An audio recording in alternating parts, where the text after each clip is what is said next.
What's up, guys? This is DB Talking Now, DB Talking Birds, DB Talking Philadelphia Eagles. Got a lot to get into. We are now 24 hours away from the NFL draft. And I want to break down some of our positional needs. I want to go through some of the positions that we have on the team. That could use some players in the draft as we're 24 hours away. And I also want to talk a little bit about Avonte Maddox and how he kind of plays into what we saw from him last season. Just some things that I was thinking about, and how he could possibly play into our draft strategy this next or over the course of the weekend. So let's go ahead and get into it. I do want to talk about this. Let's just go ahead and start off with the offensive line. Obviously, there's been a lot of news and notes and rumors. Could the Eagles take an offensive lineman at pick 10? I don't think it's a good idea. I've expressed tons of animosity towards that decision.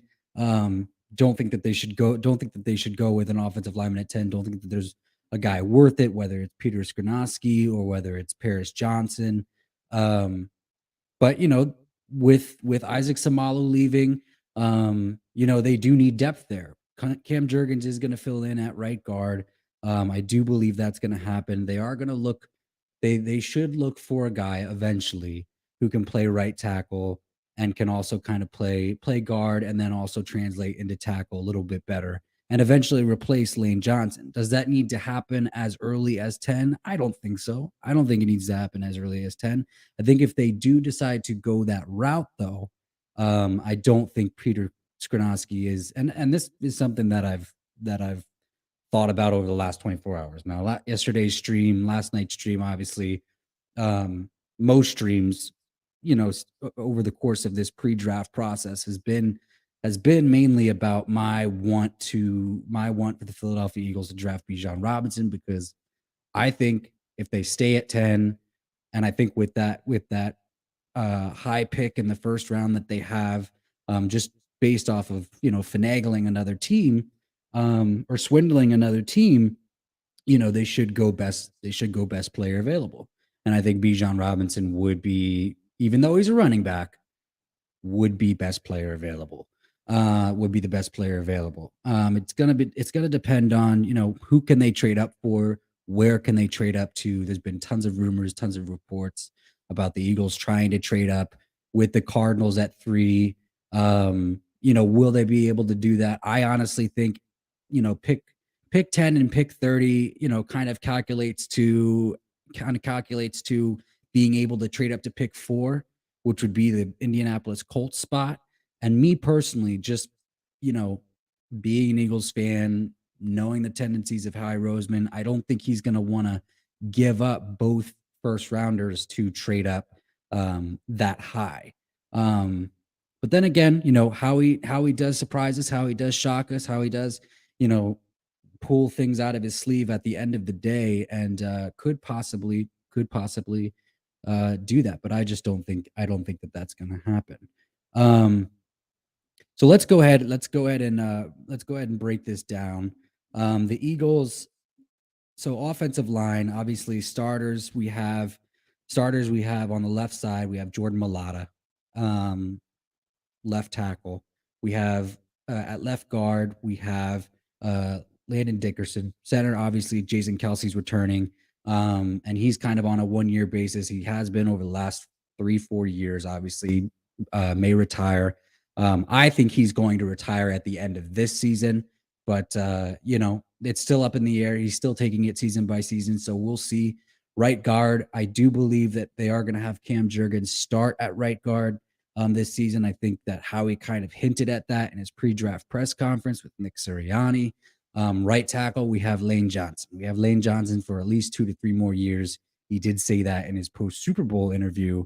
So, I mean, it's not necessarily a need right now for us to draft Lane Johnson's replacement. I personally believe that the offensive tackle draft class next year is going to be better. And with guys and with a Hall of Fame, with a I personally believe he's a Hall of Fame offensive line coach. Jeff Stoutland, you know, it gives us the flexibility. It gives us the flexibility to wait until the later rounds, to wait until the third round, to draft a guy that Jeff Stoutland can mold. So we don't need to jump on this. We don't need to jump on this, you know, offensive line bandwagon. And there is some people that think that we should just full-fledgedly draft an offensive lineman at pick 10, whether it's Paris Johnson, Peter Skoronski, yada yada yada. So even though the Bijan Robinson train is in full force, and I am definitely on that train, and I definitely think that that's what they should do. We do also have to address the fact that the Eagles could make a disappointing pick at pick 10, and that would really suck. And I don't, I really don't want them to do that. Um, but if they do, I think it should be Paris Johnson because he can probably play guard, and he can also transition and play tackle probably a bit better at the NFL level. Mike Nixon, what's up, my man? How's it going?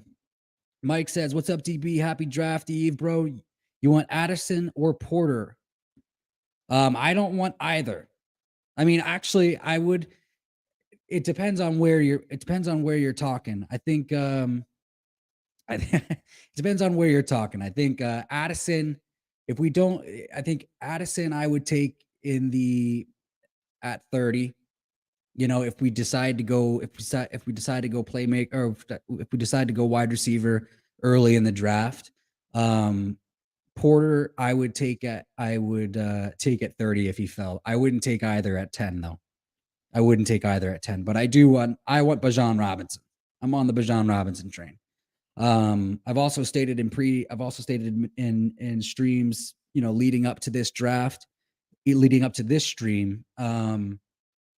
I would be cool with, if they don't get Bijan Robinson. I'd be cool if they do take a wide receiver. If they took JSN, Jackson Smith Njigba. King says, "Nah, we both locked on Bijan." Yes, we are both locked on Bijan. Mike says, I want Addison and Porter. Oh yeah, for sure. I mean, there's a chance that you could get both. I mean, there's a chance that you could get both.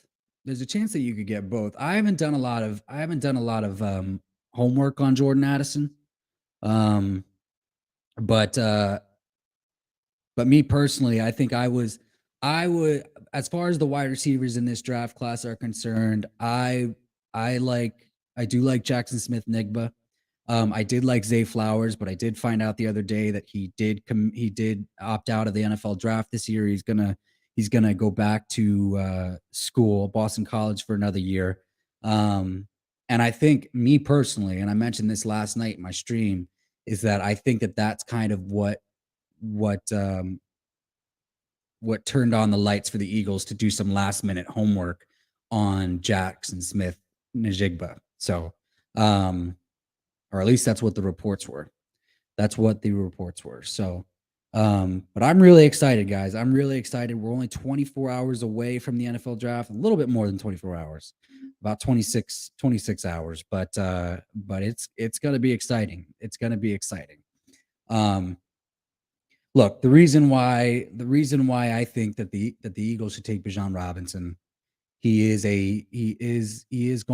not just a running back, and I think that that's how teams should look at him. Like, he does have receiving ability. Um, he is a phenomenal runner. You can line him up in the slot. You can line him up outside. They did it with him at Texas. Um, and and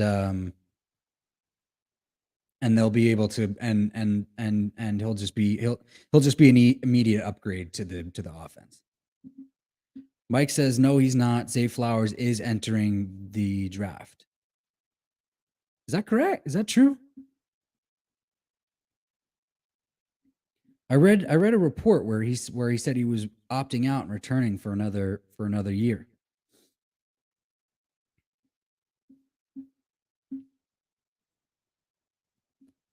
But if that's true, I mean, great, great. I like Zay Flowers. I like Zay Flowers, and the reason, and I'm one of those people who actually believe that the Eagles are going to add a playmaker, whether it be at 10 or whether they trade up to 6 or 7 or 8, as there's rumors indicating that they are trying to trade up to either one of those spots. I do think that they're going to add an offensive playmaker with either one of those selections. And I think we could be shocked. I honestly think we could be shocked. Um, and I think we could be shocked, and it could be a wide receiver. I think they definitely want to upgrade. I know what would be crazy because if we took a wide receiver in the first round, it would be the fourth year in a row that we've acquired a wide receiver in the first round.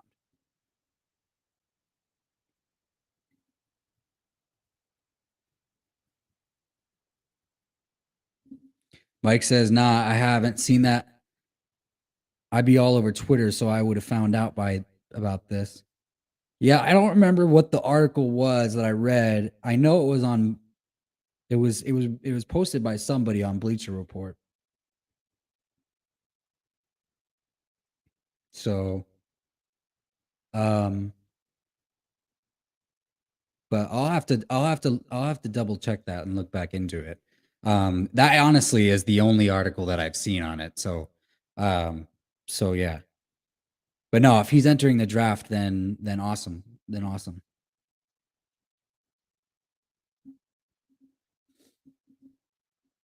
But um one of my big things is I want to be I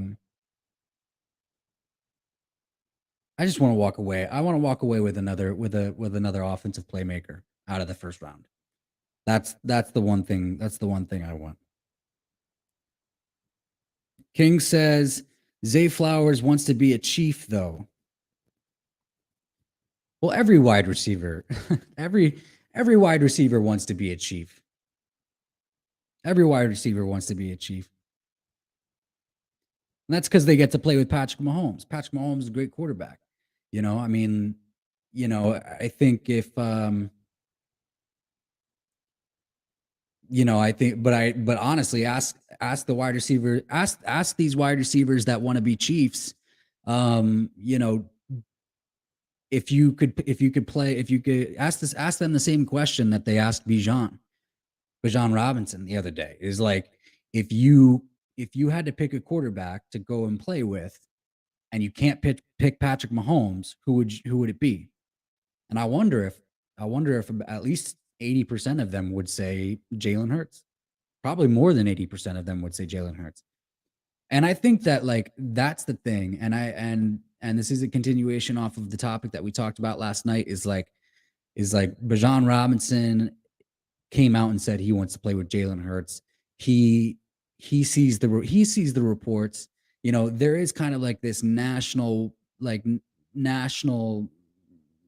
widespread, train that Bijan Robinson is going to be the guy in Philadelphia, and Bijan Robinson sees it. Everybody sees it, and that's why you're hearing news and reports and whispers about teams being afraid of the Eagles selecting Bijan Robinson, and like the Cowboys fans are fearing it, and that's what I love. Anytime that we can put the fear in Cowboys fans and the Cowboys organization as an Eagles fan, like that just gets me going. King's like, yeah, Jalen Hurts and Bijan. Oh my, it would be. I think it's an understatement. It's an Anything that you could possibly say about Jalen Hurts and Bijan is an understatement, because it would be so lethal. It would be so lethal. And the conversation that we had last night, King, is like we talked about Derrick Henry and the trade rumors with Derrick Henry, and like, would Derrick Henry be, that would be great. Derrick Henry and Jalen Hurts would be lethal. But like, I just feel like the versatility that Bijan brings would just be an added would just be an added dimension, and that's not to take anything away from Derrick Henry.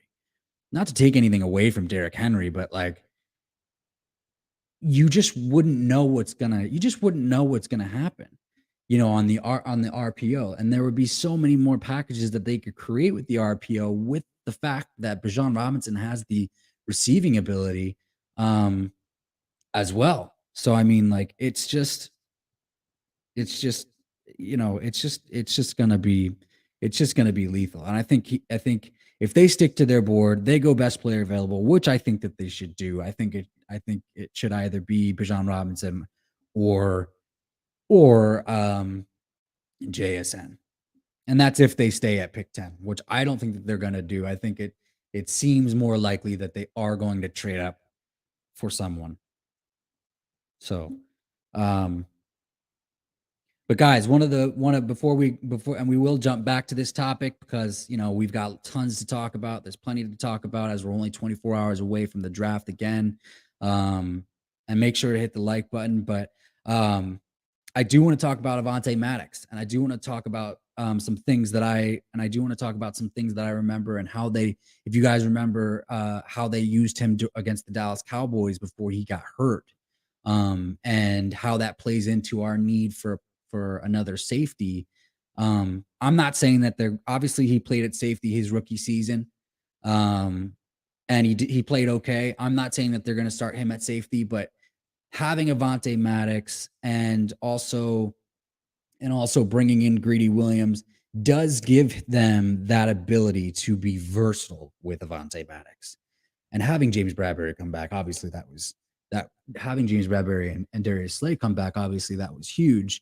Um, but I think that they may use, instead of Avonte being more of a slot guy, like a full-time slot guy like he was last season for most of the year. I think they're gonna commit to using him more hybrid full-time. And that's just one of the things and like if you put that label on him, you can line him up at safety, you can line him up in the slot, you can kind of do different things with him. It depends on how Sean Desai is going to use him, but King says, or Derrick Henry. Yeah, Derrick Henry in the offense would be great. Derrick Henry in the offense would be great. But you know, um and tell me what your guys thoughts on that are, because like if you have let's say you have Avonte, lining up at safety, and then you also have Greedy Williams on the field at the same time with Darius Slay and with um James Bradbury, that could be, that's going to be a good secondary. I'm not as worried about the secondary as other people are.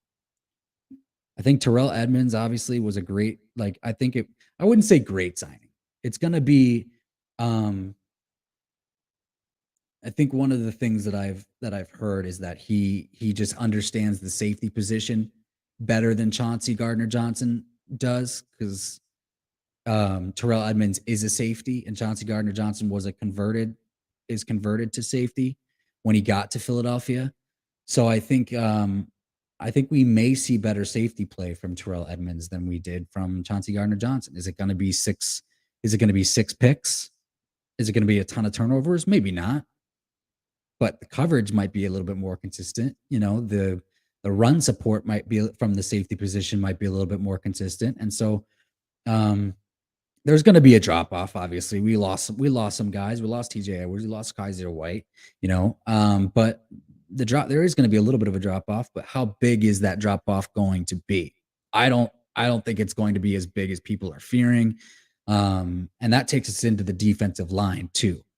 I think that all of the Jalen Carter talk is highlighting the defensive line, the defensive tackle position a bit more than than it needs to be, than we need to worry about, honestly. Sean Desai is gonna run a 3-4 base, is what I hear. Um and And if they have Jordan Davis on the playing nose tackle, you know, we also have Milton Williams. We also signed the Contavarius Street. So there is depth at the defensive tackle position that we do have. You know, but having Jalen Carter would be nice. Having Jalen Carter would be nice. No doubt. No doubt.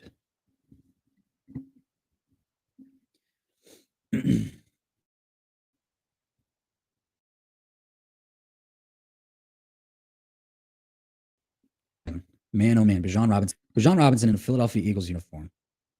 Bijan Robinson in an Eagles uniform.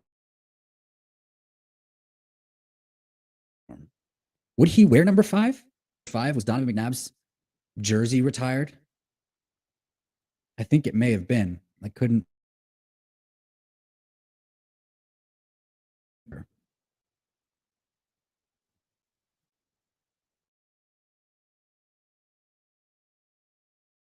That I'm wearing number 5 if he.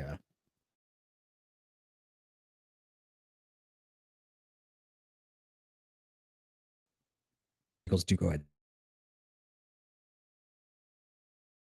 and draft him. Sorry, my internet connection is busted.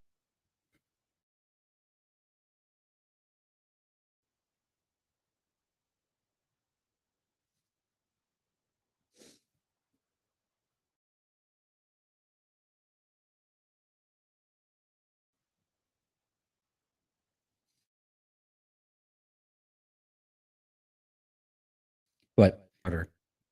And I just want to state this again. Jalen Carter, Bijan Robinson, and Paris Johnson are all of the are 3 guys who have visited the Philadelphia Eagles in the pre-draft process. I think Paris Johnson was actually one of the first guys from what I remember.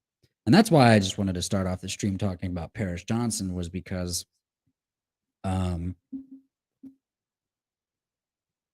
because it's going to be, it could be a possibility. It could definitely be a possibility. And having him play, guard, I just think I think he's too big to play guard. So I still believe that they would play Cam Jurgens at right guard this season and have him sit behind Lane and also have him cross train too, probably at the left tackle position as well, just in case, you know, just in case Jordan Mailata went down. He's dealing with he deals with injuries from time to time. Lane obviously is dealing with injuries sometimes throughout the season. So I gotta play devil's advocate 24 hours away from the draft, even though it's hard to take a train stop and once you're aboard the Bijan Robinson train. But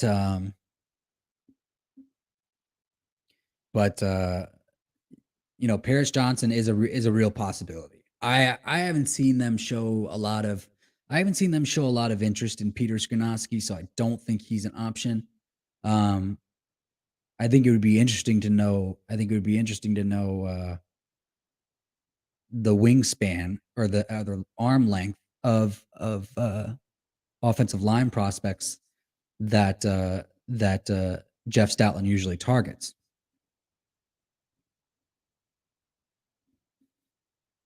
Because I mean, when you have 33-inch arms, that is that could be a deal breaker for an offensive line coach. Contingent upon their preferences, obviously. Contingent upon their preferences.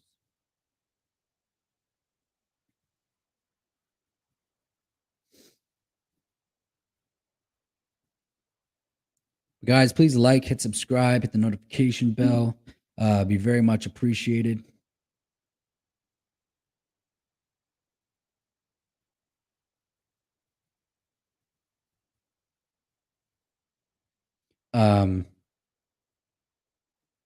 But again, when it comes to Bijan Robinson and the Philadelphia media, I just feel like they keep making fun of the idea. Um, it's a very real possibility. It's a very real possibility, and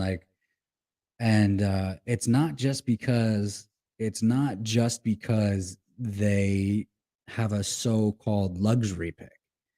It's because his ability kind of pushes him into uh his ability pushes him into that area of like we need that guy. He's gonna immediately upgrade our team. He's gonna immediately upgrade our offense. Um, and we need a player like that, not a running back. It's not about needing a running back. It's about needing a player who can immediately upgrade your team and can completely uh change make your offense even more dynamic. And that to me is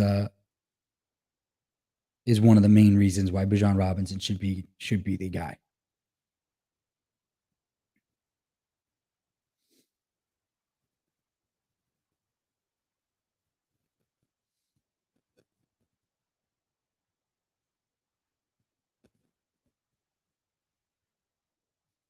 And obviously there were reports that came out today that Jalen Carter does believe that the Eagles will take him at 10 if he falls to 10. Um, so that's also worth, and that's nothing that we haven't talked about already.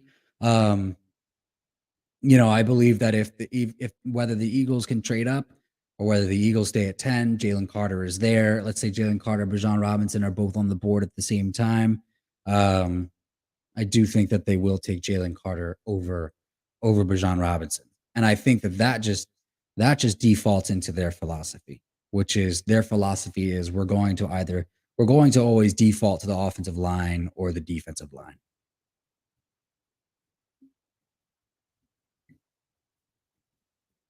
The only issue is that I just you know offensive lineman there isn't one worth it at 10 unless you're talking about trading back and getting Paris Johnson. That's just my belief. That's just my belief. But as I've stated, the three big, prospects that they did have in for early visits have been Jalen Carter, have been Paris Johnson, have been Bijan Robinson. The Eagles are trying to trade up from 10. There is rumors about that. There continues to be rumors about that. Will Howie be able to do it? Um, without also trading the 30 pick because I don't think he wants to do that. That's the question. That's the question.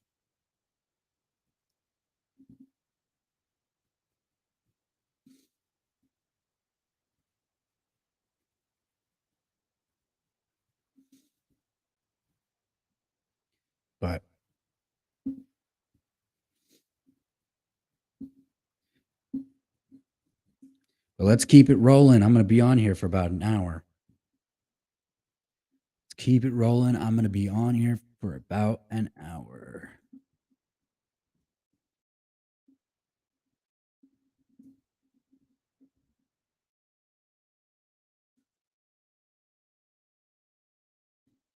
I have faith and talking about the defensive line too. Like I have faith in K Street.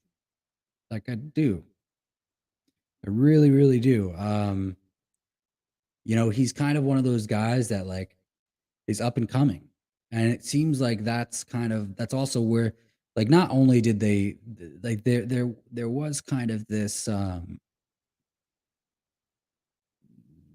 there was kind of this stigma that they were going after guys who have had slight injury histories in the off season, bringing in the safety from Tampa, Justin Evans, and then also bringing in Rashad Penny, um,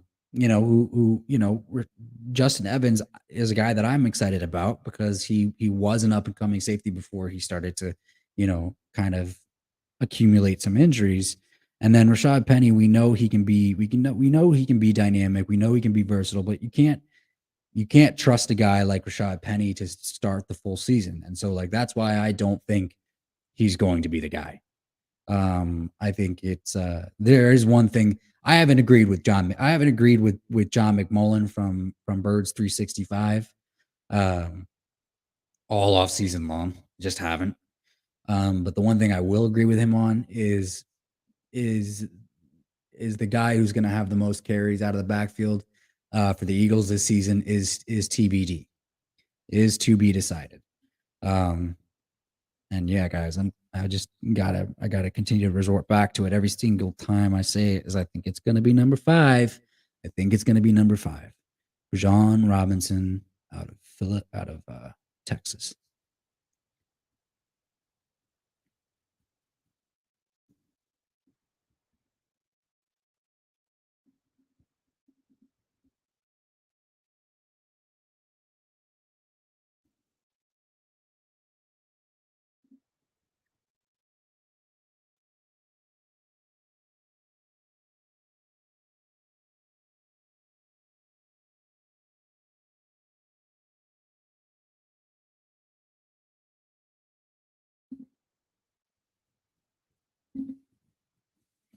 So but yeah, Bajan wants to be an Eagle. Jalen Carter believes the Eagles will draft him if he's available. Um, and I don't think Howie is looking at a guy like Will Anderson. I don't think Howie's looking at a guy like Will Anderson. Personally, I think that Will Anderson will identify as a linebacker um, at the next level, and uh, and I don't think that, and I don't think Howie, as we know, Howie and the Eagles just don't value linebackers that high. You know, Josh Sweat can easily line up across the offensive tackle or on the edge. And so he's coming into his own. He may be even still be getting better. I think Josh Sweat is still getting better. Derek Barnett, obviously, we talked about last night, is coming back and hopeful that he can have a good season. So that's going to be really exciting. You know, we'll just have to see. We'll just have to see.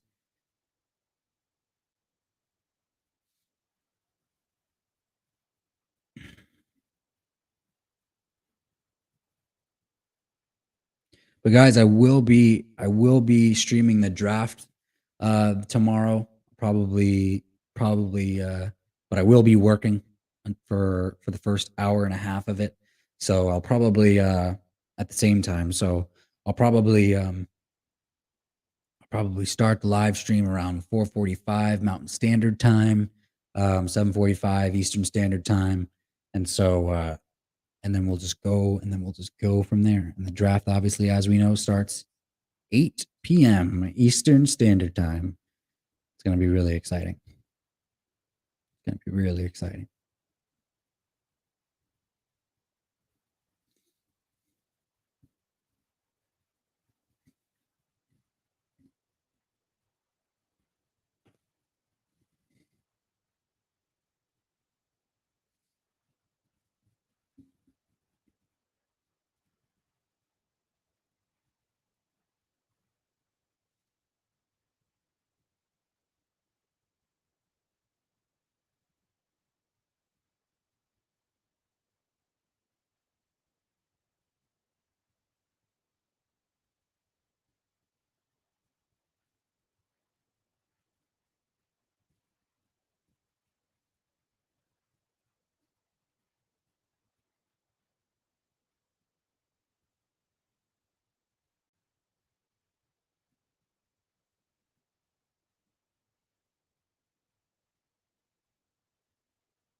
There's been a lot of talk, obviously, that Jalen Carter is going to slip past number 5, or that the Seahawks aren't going to take him.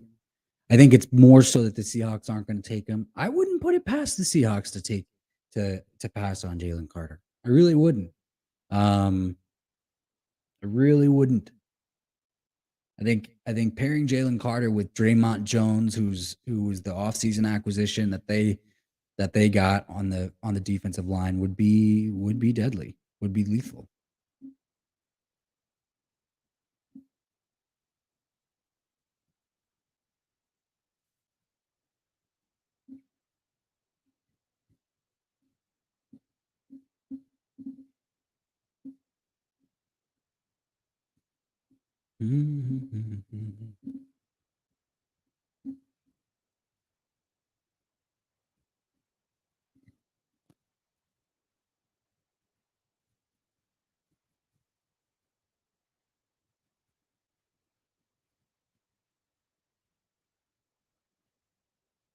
And personally, the Bears could easily take Carter if he got to number 9 anyway. So the Eagles would want to jump them, and maybe that's it. Maybe that's why they're trying to trade up to 6 through 8. If he if he passes number 5, that would make sense. That would make sense to me.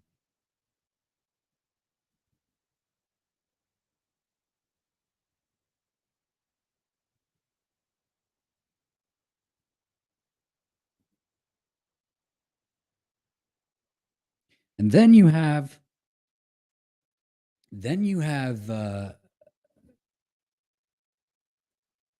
three former Georgia Bulldog starters on the Philadelphia Eagles. What's better than that? Honestly, I mean, Jordan Davis, Jalen Carter back together again, Jacoby Dean. You know, roam in the middle of the linebacker core. I mean, it would be great to have Jalen Carter. It would be great to have Jalen Carter. Would I be a little bit disappointed? Yeah, I think I would. I think I would be a little bit disappointed because obviously Bijan Robinson is an offensive guy. It's a little bit more exciting to draft a highly coveted offensive playmaker who can upgrade your offense in so many ways. But you would be building a potential dominant defense. You really would. So, and if they are able to do that, if they do, I still think that they should draft the running back within the first 3 picks. If you are able to do that, um, there are guys like Zach Charbonnet at UCLA. He is an all-around running back, 6'1", 220. Phenomenal runner, in my opinion. There's still Jahmyr Gibbs, obviously. We haven't seen that we haven't heard that the Eagles have shown a lot of interest in him. He's a bit more undersized compared to what they've been looking at recently, especially with the way that Nick Sirianni talked up Trey Sermon. And that's also something to be considered too. At the coaches and owners meetings is that could be considered a smokescreen. The way that he overemphasized talking up Trey Sermon could have been a smokescreen for Bijan Robinson, but neither here nor there. So neither here nor there, but they could be really excited about Trey Sermon.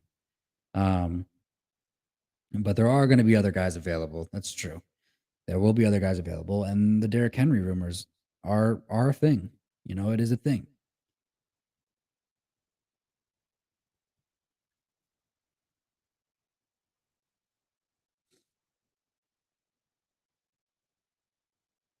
But me personally, I think Jeffrey Lurie wants an offensive playmaker.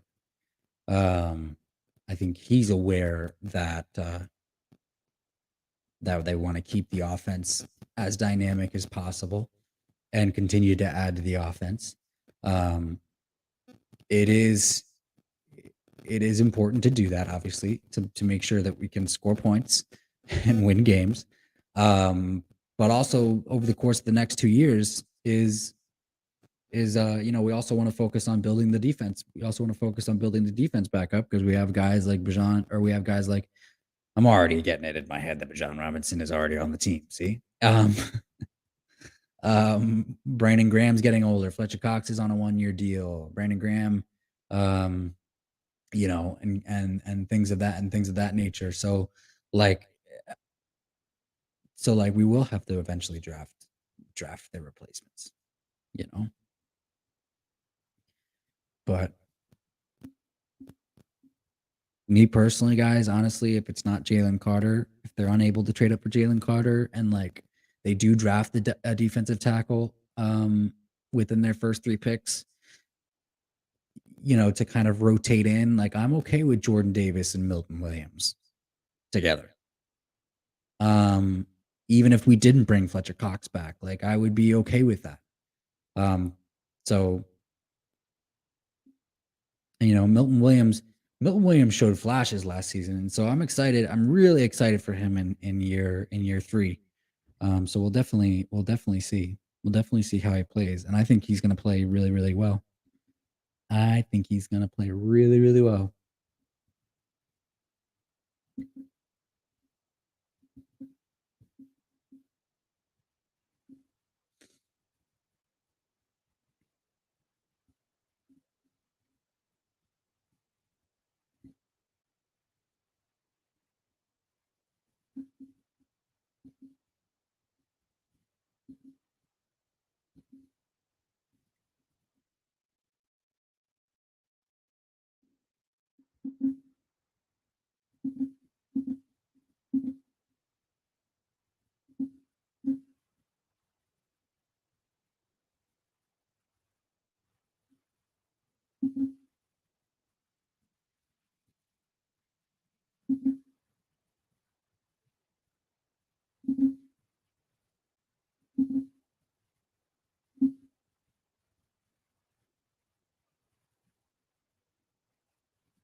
But again, like I said, Jalen Carter, Jordan Davis, Nakobe Dean back together again.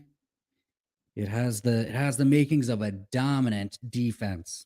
The makings of a dominant defense, and I think that will be the guy if they can trade up and get the guy.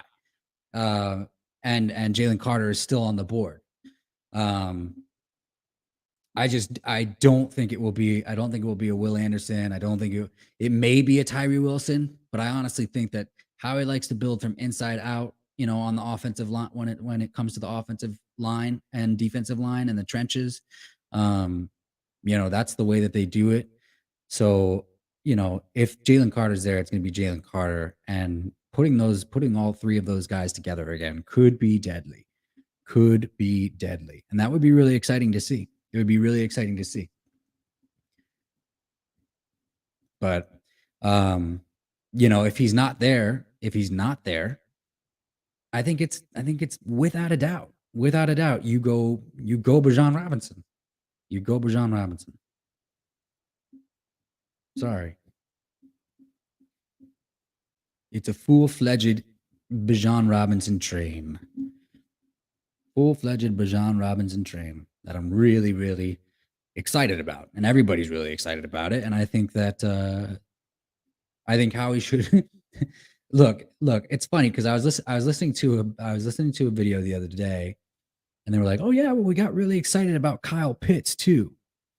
And like, could you compare this, to the Kyle Pitts train that was, and that was the Devontae Smith draft, by the way. Here's the thing: the Eagles were picking 6 and traded back to, or they I forgot what they traded up to 6 and they traded back to 12 and then they traded up to 10 or something along those lines. I think it was that year, and And did they want to? And so like there was a lot of talk about drafting Kyle Pitts. Well, Kyle Pitts ended up going pick number 4 that year. And there is a lot of difference between, the Kyle Pitts hype before that draft and the Bijan Robinson hype before this draft. Is that we didn't need a tight end. We had Dallas Goedert. Um, and the Kyle Pitts thing was kind of on a national level. It was kind of like a few days before the draft. Oh, the Philadelphia Eagles could be interested in drafting Kyle Pitts. I think that they were interested in drafting Kyle Pitts. I just think that nobody expected him to go that high. And like the difference is that Bijan Robinson, this train is a bit bigger for everyone. Toxic Falcons, what's up, my man? Welcome to the chat. Happy Wednesday, 24 hours before the draft. Super excited, as I was yesterday. Toxic Falcon says Kyle Pitts all day. Yeah, you entered at the right time. We're talking about Kyle Pitts and how the Eagles were interested and just talking about how the hype and just comparing the hype of Kyle Pitts to the Eagles that year to the Bijan Robinson. I think that it's a bit different because like everybody nationwide is thinking that the Eagles should take Bijan Robinson, with the exception of the Philadelphia media. And I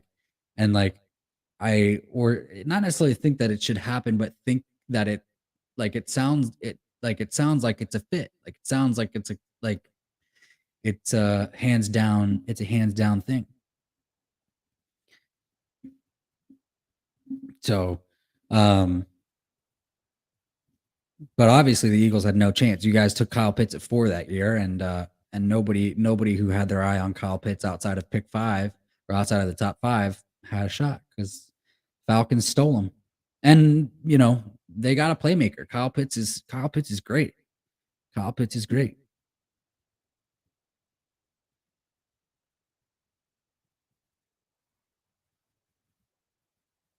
Talks Falcons brings up a good point. I was already thinking the Eagles would get him after they released Sanders. Yeah, I wasn't sure. So here's the thing. I wasn't sure. That wasn't the thing. So that wasn't the thing that made me think Bijan Robinson was going to be the guy. It did continue to make me think that that they were going to address the running back position, within the first 3 picks. And then they went ahead and signed Rashad Penny and they brought back Boston Scott.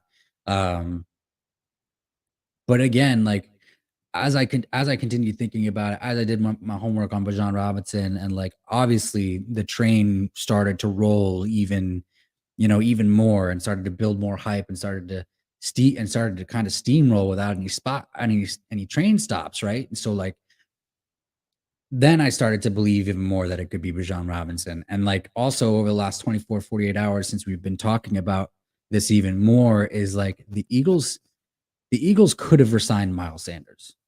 They did. They like the Panthers only gave him what, $6 million a year or something like that.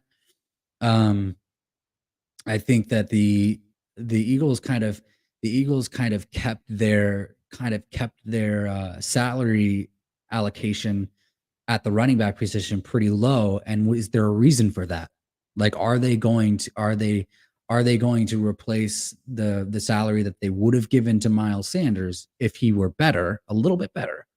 Miles Sanders only needs to be a little bit better to Bijan Robinson. That's what I've been thinking about over the last 24 hours. He's like, they may be going to replace the salary given to the running back position. But they're going to replace it with better talent. And like, here's the thing. Dan Celio said it best, is like, in the NFC East, you run the ball. Like, why wouldn't you go out and get a premier guy like a Derrick Henry? Or like, so when these Philadelphia reporters talk about like the Eagles not needing a running back, it's not important. Like, the running back position is not important. It's like, what the fuck are you talking about? It's not important. You run the ball in the NFC East. You run the ball in cold weather states. Like, that's what you do. Dallas when Zeke was in his prime, like Dallas made a living off of fucking running the ball and then passing it when they could with Dak. And when they use Dak correctly, on the option, that it kills defenses. The Eagles just nailed it down. And like with Rashad Penny, Kenny Gainwell, defenses aren't going to be afraid of those guys. They're like, okay, we see the RPO. We're just going to key in on Jalen Hurts because we're not afraid of the other running backs you have at your position right now. So like, but if you put Bijan Robinson back there, you put Derrick Henry back there, you're fucked. You're fucked.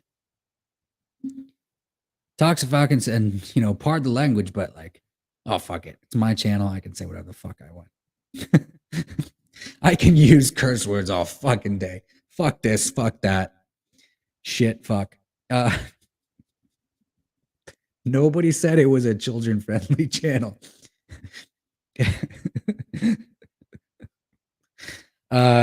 Toxic Falcon says, say someone takes BJ Robinson before the Eagles.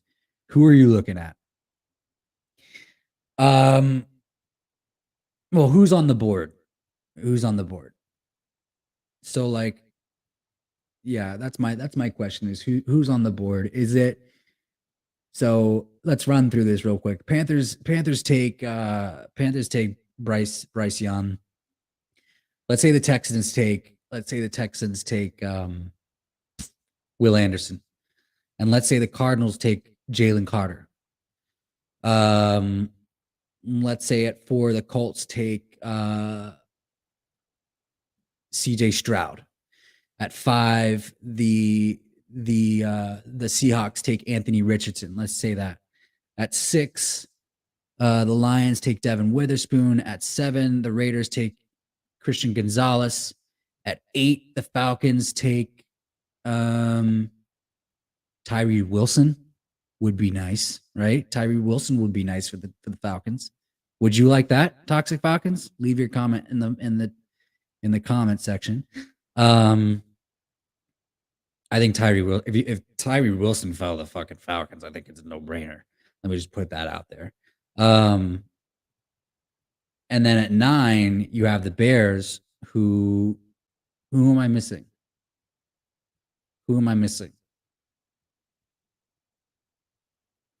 Could the Bears take an offensive lineman? Could the Bears take Paris Johnson? That's a question.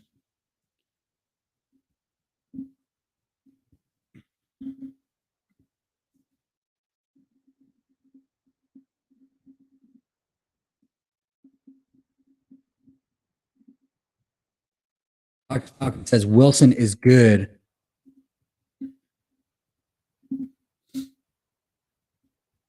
Yeah. I mean, yeah, I think that would be imagine if Tyree Wilson fell to the Falcons. Wow. With the defensive acquisitions that you guys made in the offseason, you guys brought in Kenny Bates or Jesse Bates. You guys got Jeff Okudah. And I think Jeff Okudah I think he'll be able to play better. I think he, obviously he had a great rookie season.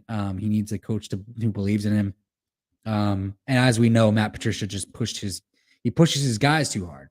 I liked him as a defensive assistant signing for the Philadelphia Eagles because I do think that they need a veteran coach presence. And he's not going to be really in charge of like, that kind of thing. But so I think Jeff Okudah is going to be good for the Falcons. But and then you add Tyree Wilson on the edge. And Tyree Wilson, you can kind of play on the edge, you can kind of stand him up, you can kind of do anything with him. That would be a good. Who else did you guys bring in? You guys brought in more than that. You guys brought in more defensive players than that. I know that for sure. Who would the Bears take at pick 8 or pick 9? Paris Johnson?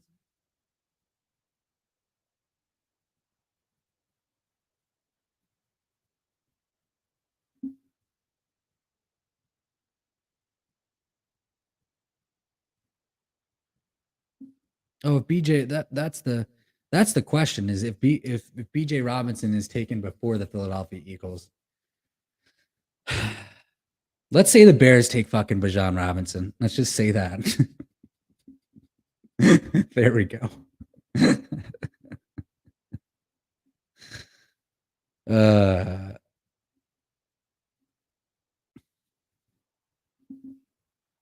What are my thoughts on Cody Mach?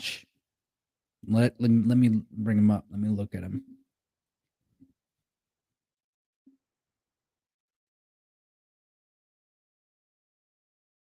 I haven't done a lot of homework on Cody Mach.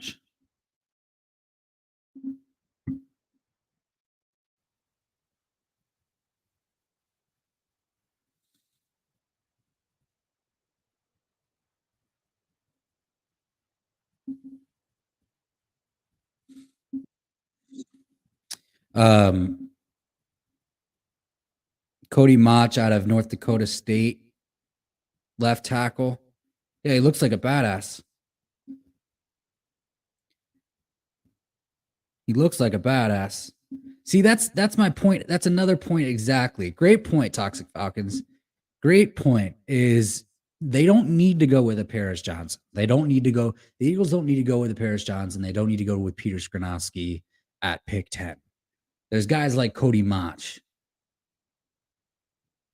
who may be there at pick 30. There's guys, and I mentioned this last night. There's guys like guard Osiris Torrance, who would be there at pick 30. There's the other guy out of Ohio State, Jones, or Dewan Jones, I think his name is, who could be there at pick 30. There's gonna be guys that Jeff Stoutland will be able to mold, and that's if you want to take an offensive lineman in the first round, and you don't need to do that. Tox Falcon says Jesse Bates, Calais Campbell, and some others. Yeah, so Calais Campbell's getting up there. Calais Campbell's getting up there. Imagine if Jalen Carter fell to 8, and the Falcons were like in position to draft Jalen Carter. Would the Falcons take Jalen Carter?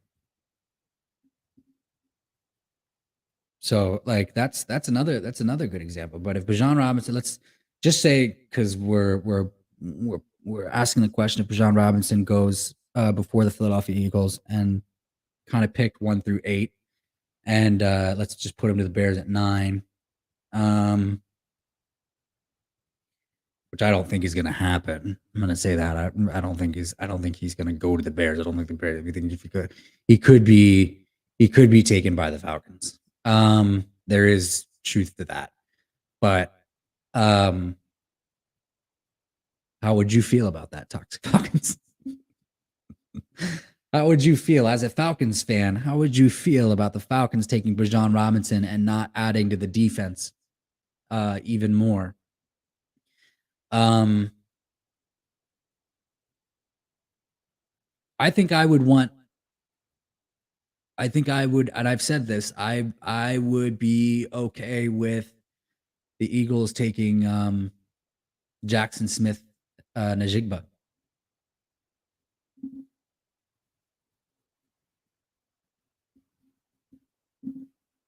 That's what I think.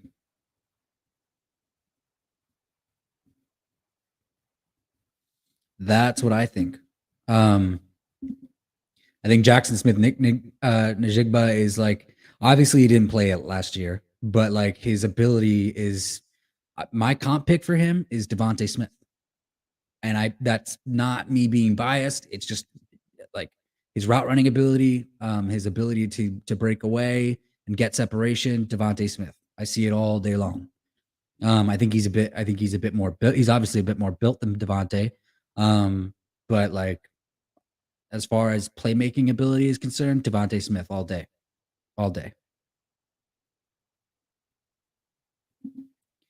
Talks Falcons says pissed. Oh yeah, we talked about this last night. You would want Tyler, or you already have Tyler Agier. We already know we can run the ball. Yeah.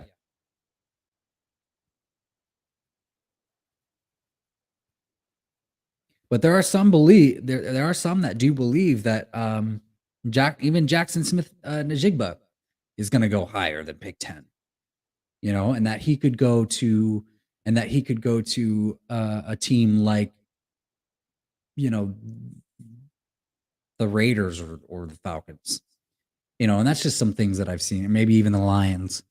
And that's just some things that I've seen in some of the mock drafts that I've seen. I've seen him as high as 6 to the Lions, which I don't think would be a bad idea. You know, the Lions did take what's his face out of Alabama, I think, last year.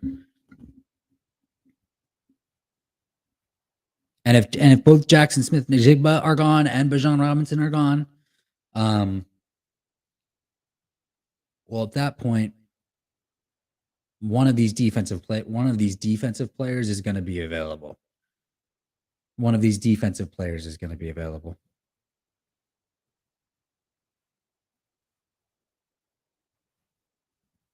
Tox Falcon says, I'll say this. I would definitely take one of those Ohio State wideouts if we trade back.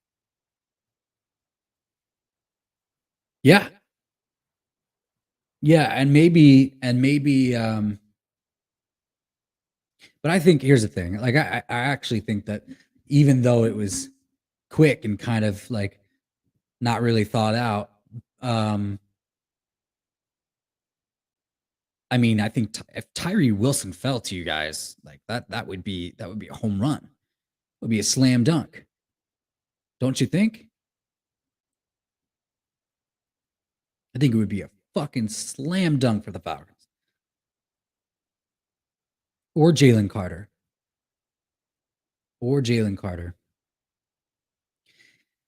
But I'm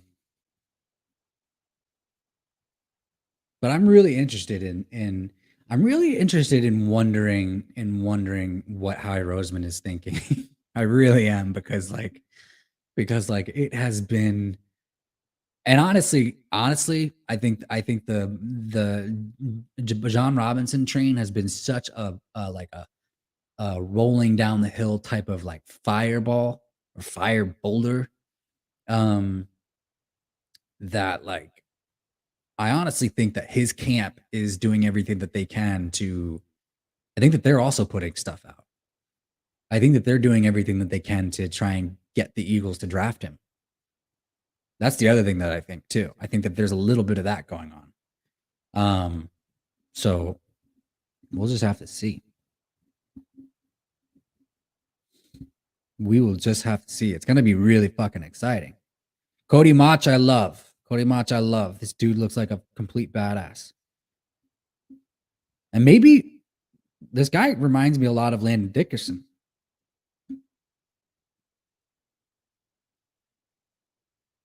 Toxic Falcon says, are you going to stream the draft?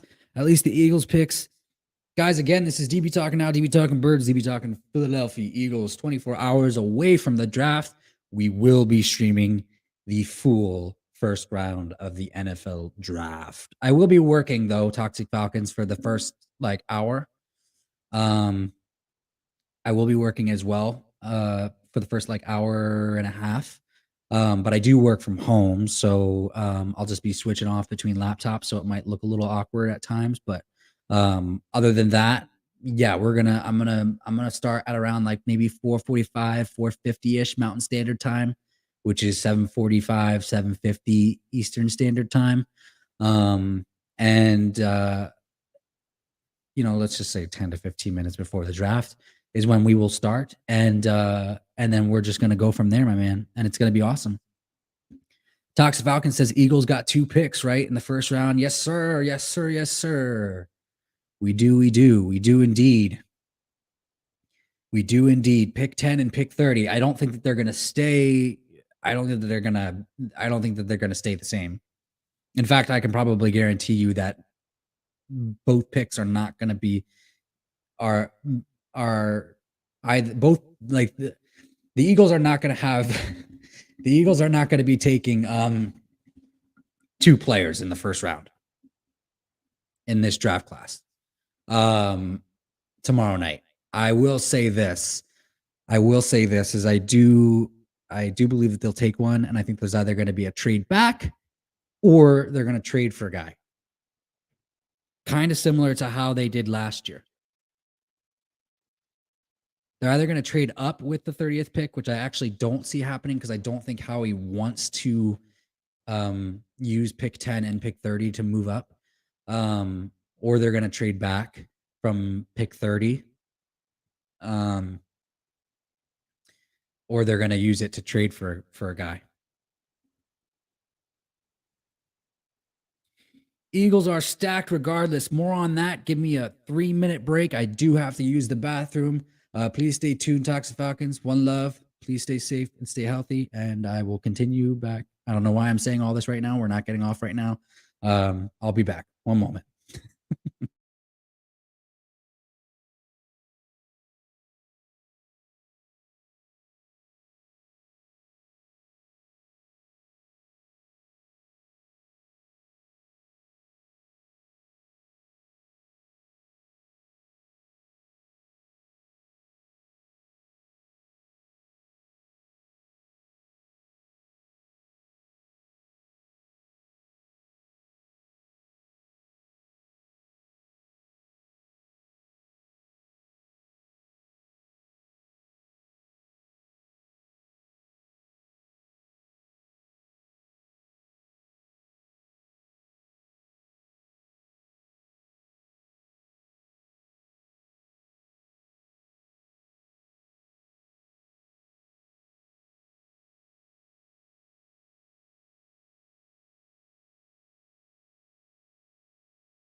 All right, this is DB Talking Now, DB Talking Birds, DB Talking Philadelphia Eagles. We are back. Toxic Falcons, thank you for staying tuned, my man. Eagles are stacked regardless. Yeah, I agree. I agree. I talked about this last night. I do love the way that that Howie Roseman has built this team over the course of the time frame that Jalen Hurts has kind of been in the organization, and kind of since they gave him the starting role. And it because it wasn't just about, and it's not just about Jalen Hurts either, right? So it's not just, it didn't start when Jalen Hurts got the starting role, because they still weren't sure about Jalen Hurts when they got the starting role. But no, I mean, we've put ourselves in position to really build, compete long term, or for at least over the next 5 years, and then also at the same time,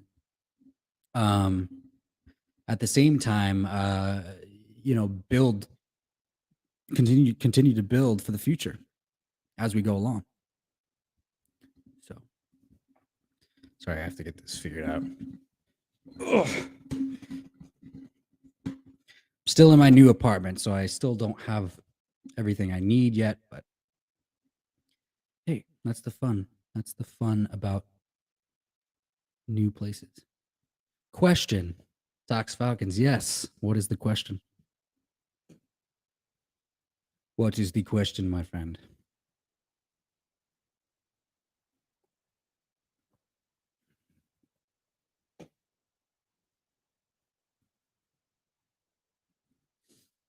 While you work on that, yeah, I really do like what I just saw from Cody Mach, by the way.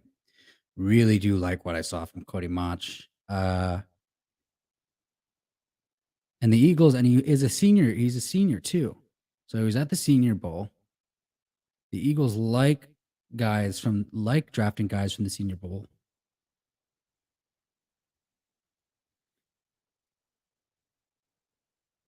And he played great at the Senior Bowl. I like this guy. You know what would be wise, honestly? and I hate giving advice to rival organizations.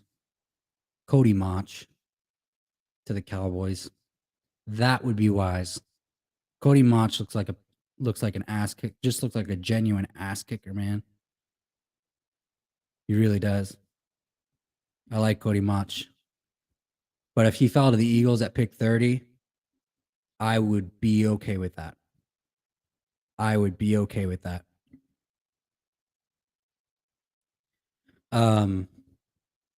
How did you feel about the Super Bowl loss? Ooh.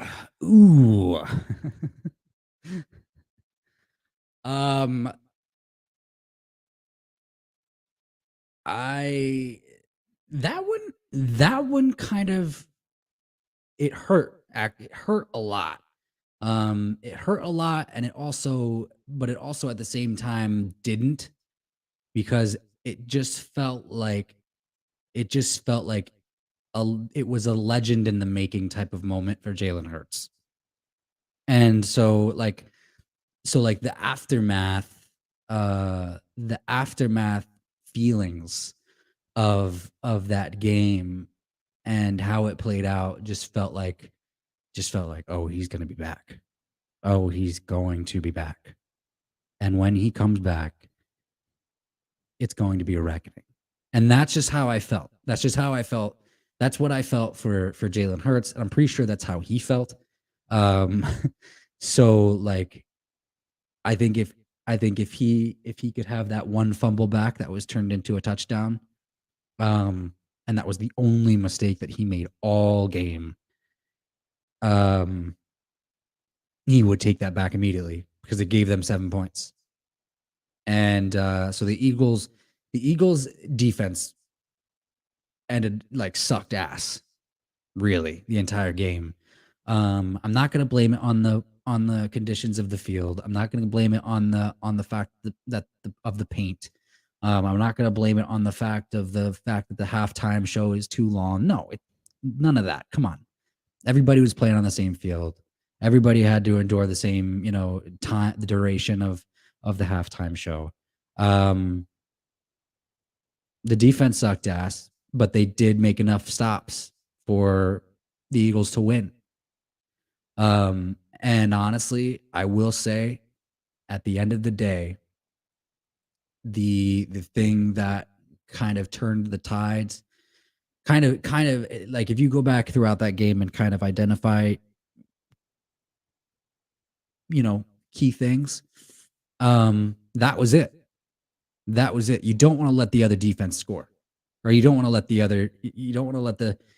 defense score at all. You want to make the offense score every single fucking time. That's the point of defense. And is to protect a lead, not, so I think that was it. You take that defensive touchdown away, you take that meaningless, like out of the blue, out of the air, like nonsense bullshit, non-contact fumble out of that game. There is no defensive touchdown. At the end of the game, it is 28-35. The Eagles probably go down and score because they were driving on that drive. They were driving, about to make it 21-7. Maybe even 17-7. But like, that's how I feel.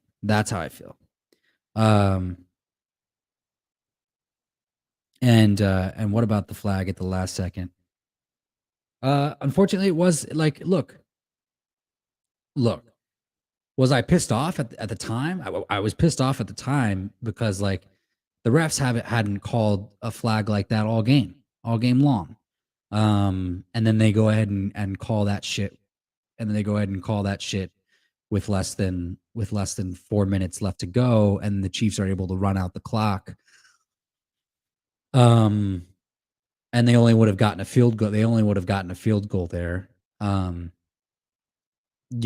like, I honestly think that Jalen Hurts would have gone down and still won the game if the Chiefs kick a field goal there. I think he would have.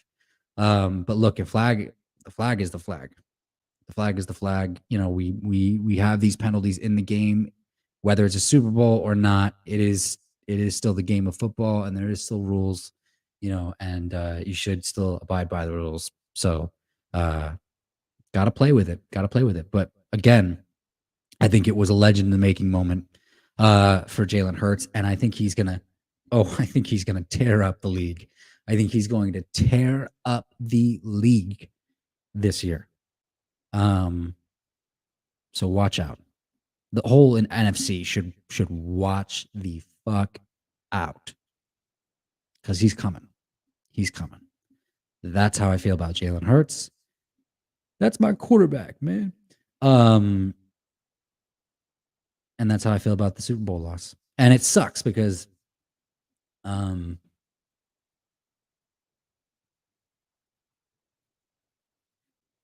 don't even know what to call her really. My ex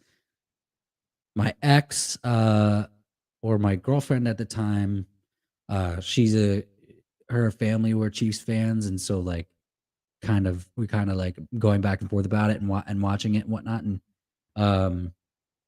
and so like knowing that they were cheering their asses off when the Super Bowl happened, and like or when the Chiefs won and like Eagles lost, and I was over here, you know, being an Eagles fan and like going through that loss, like and I just couldn't I couldn't get her support in my disappointment because like, you know, she was excited because her team won.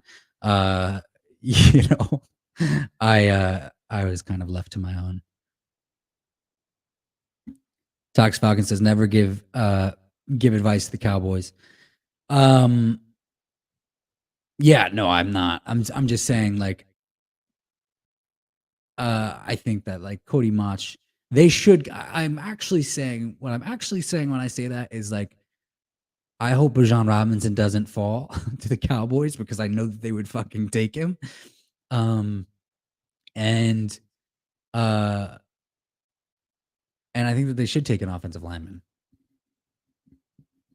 Zach Martin is getting older and you know, not as consistent as he once was, and I think they should take an offensive lineman. Tox Falcon says Packers fans left the chat after Rodgers got traded.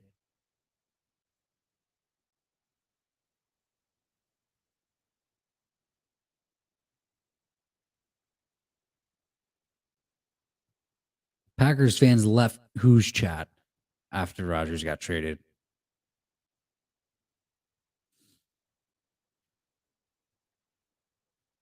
I mean, I don't think that. Look, I think Aaron Rodgers is good for right now. I think the Jets honestly should like. I like they're going to be looking for another quarterback in 3 years. You know, Aaron's got 2 years left on his deal. You know, I think that you don't know when he's gonna retire.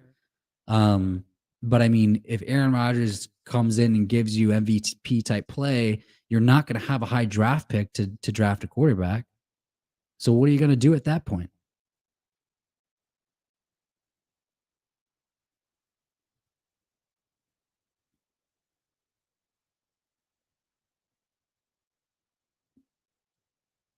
Toxic Falcon says Cowboys could trade up to get Robinson. Yeah, they're not going to be able to pull that off. They're not going to be able to pull that off. They'll be able to pull it off if Robinson falls to like 17, 16 or whatever. Toxic Falcon says, when you announced that the whole NFC is on check, the whole NFC is on check. Was there actually a Packers fan in the chat when I said that? I can't see who's in the chat and who's not, except for you, obviously, because you're commenting. But like, or are you just making jokes? But yeah, the whole NFC is on check. Who's gonna challenge Jalen Hurts and the Eagles? And I know you're a Falcons fan. and I know the Falcons are NFC. Um, but like realistically, like who's going to challenge Jalen Hurts and the Eagles? It's almost like a Patrick Mahomes. Like remember, like before the Bills had Josh Allen, before the Bengals had Burrow, and before like the Chargers had Herbert. Like it was pretty much Mahomes, the Mahomes show in the AFC. It's kind of looking like that in the NFC with the Eagles right now, if all goes according to plan. And I do think that there is a little bit of the Eagles are going to try and follow the Kansas City blueprint, which is like we're going to add a guy to the offense. We're going to add a guy, and then we're going to build up the defense over the course of the next couple of years. Um, Kudos to Kansas City with what they did last offseason and drafting those two cornerbacks. Um, and the cornerbacks started all season long. They started all season long, and they also drafted the pass rushers. You know, Nick Bonito, I think, is one of the guys. Um, and then the other is one of the linebackers, and then also the pass rusher, George Karlaftis. Talks Falcons says Bears could next year. Look, there's always a team. I'm not saying that there's not going to be a team. I'm just saying that there's like on paper right now, because there's always a team. There's always a team that goes from worst to, uh, you know, from worst to best, or like something like that. You know, where they go from not making the playoffs to making the playoffs. Uh, so and there's always going to be a couple surprise teams as well. Um, Yeah, and I think as far as the Bears are concerned, I think it's just a matter of like how their quarterback develops, and do they get it right? And do they get it right with pick number 9? I think it's very important for them to talking about them selecting Paris Johnson at pick 9. I think that should be a realistic option for them. But they're in complete rebuild mode. I think bringing in anybody to upgrade either side of the ball would be an ideal move for the Bears. Talks Falcons says they got money and better on offense and defense. Yeah, they did. They did. They added a lot. Yeah, they did. Some of the offseason acquisitions, obviously bringing in TJ Edwards from the Eagles, Tremaine Edmonds, and from the Bills. And those are linebackers though. That's like putting, like, I don't understand, like, again, that's like, how much did they allocate money to the linebacker position? It's like $70 million or something like that total. Um like that doesn't make any sense to the linebacker position. Talks Falcons says Falcons want the smoke. Yeah. Falcons want the smoke.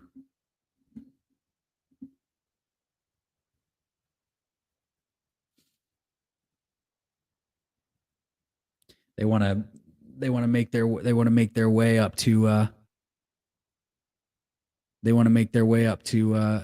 getting the smoke out of the tunnels. Is that what you're talking about?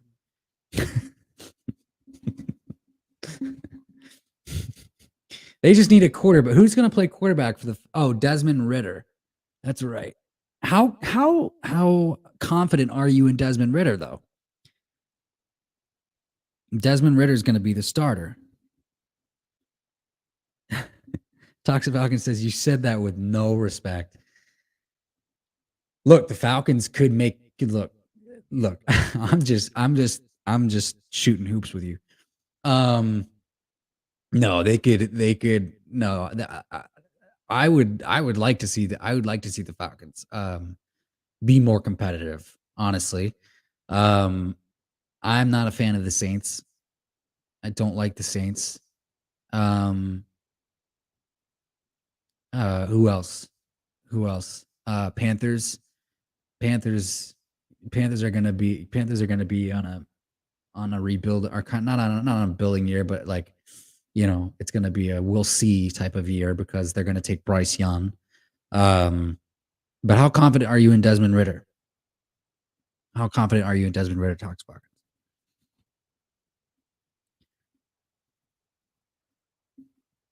Did Desmond Ritter even play? Did Desmond Ritter even play last season?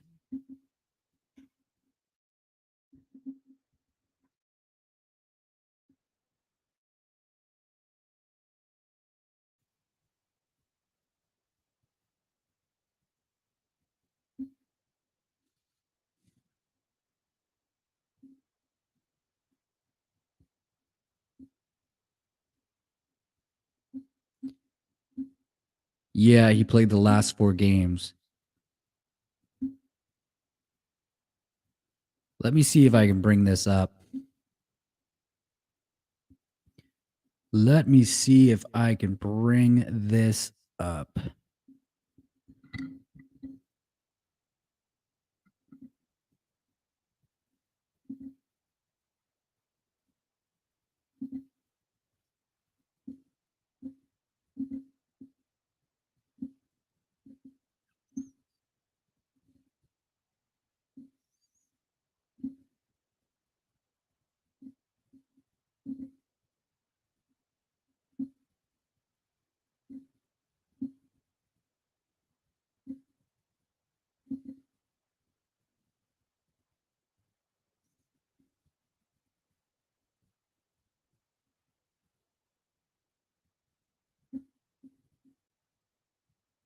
Nah.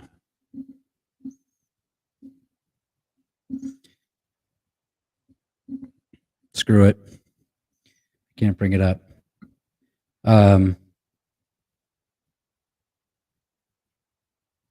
Tox Falcon says, I don't know. I actually wanted us to trade for Jared Goff. Really? I would be glad that you didn't. I honestly think Jared Goff is gonna be, you know,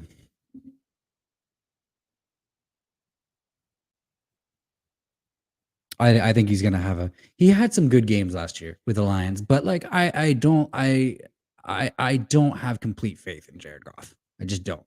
Um I think that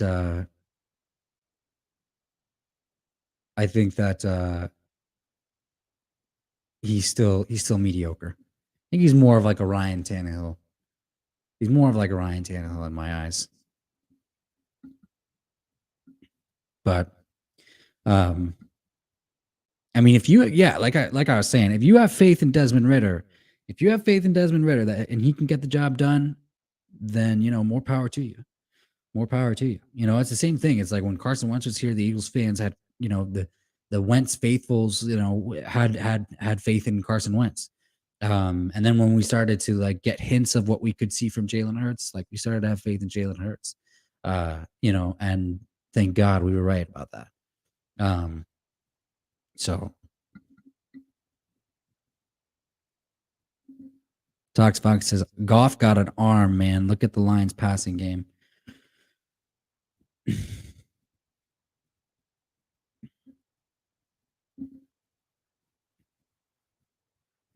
All right, I will. I'll make note of that.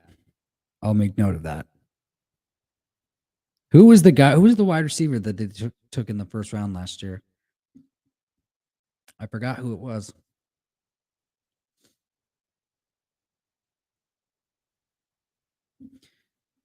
Tox Falcon says, look, I'll say this. I miss Matt Ryan. Yes, you certainly had love for Matt Ryan. That I do know. That I do know. And yeah, Matt Ryan in his prime was a bitch to deal with, to be completely honest with you. He really was.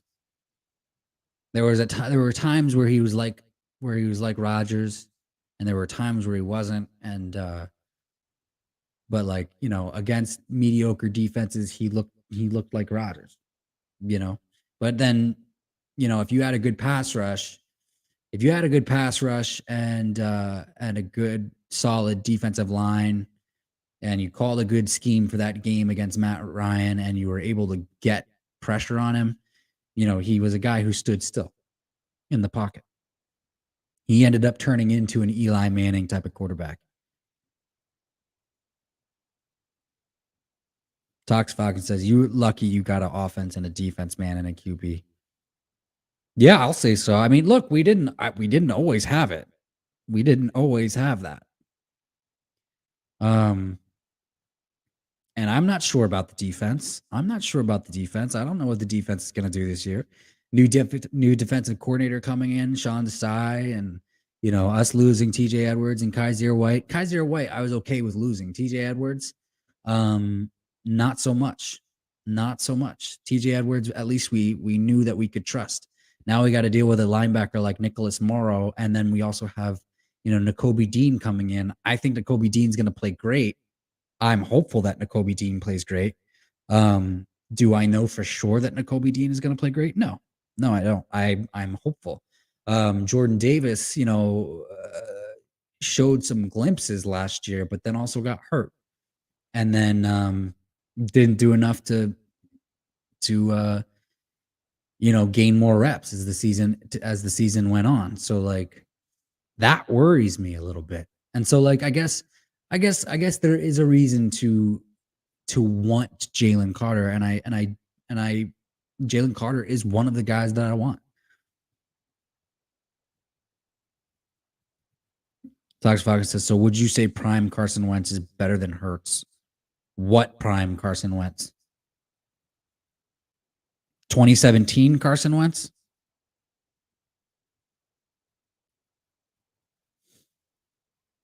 If that's the prime, I guess you could say that's the prime because it's the best season he ever had. No. The answer is no. The answer is no.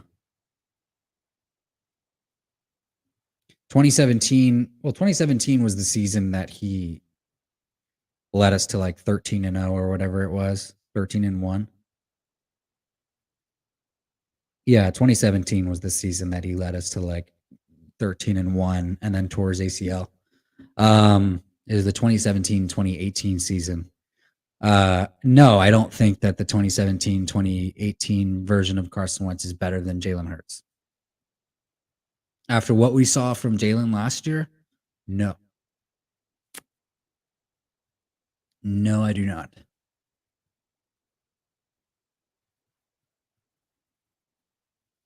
And I'll say this. Jalen Hurts' completion percentage has gone up every single year. His completion percentage has gone up every single year. Carson Wentz is, even though he was like spectacular that season and it was great, and like if he continued to play like that, I could live with that. Or even a little bit less than that, like I could have lived with that for the next 10 years at the quarterback position. Just because it reminded me of Aaron Rodgers. His completion percentage was only 60% that year. His completion percentage was only 60% that year. So no, prime 2017 Carson Wentz is not better than Jalen Hurts. C to the R. What's up? Hey, DB is back. I've been back. For about, I think it's been about a month, right? Toxic Falcons. It's been about a month. I just been doing late night streams, probably around like 8 o'clock. So I don't know if that's a little bit too late for you, but really excited about the draft in 24 hours. Got a lot to talk about. How are you feeling about the draft? Who do you think the Eagles are going to take? Are you on the Bijan Robinson train to the Philadelphia Eagles? I know a ton of people are. I am one of them. So let me know your thoughts. Tox Fox says, so do you see Hurts being a Hall of Famer? Oh, that's too early. That's too early to tell, Tox Falcons. That's too early to tell. Do I see Hurts as a guy that I can trust over the next 5 years? Yes, absolutely, 100%. I am completely behind Jalen Hurts over the next 5 years. Hell, I would have been behind if they gave Jalen Hurts a 6-year contract or 7-year contract. I would have been behind Jalen Hurts for this next 7 years. Um, but Hall of Famer, I don't know. Hall of Famer, I don't know. It takes a career to, unless your name is Patrick Mahomes, it kind of takes your full career to have a player earn that status of potentially becoming a Hall of Famer. Um, Patty Mahomes is going to be a Hall of Famer, and he's only 27 years old. And so that's something to be, I mean, that's good for Patrick Mahomes. Fuck the Chiefs, good for Patrick Mahomes.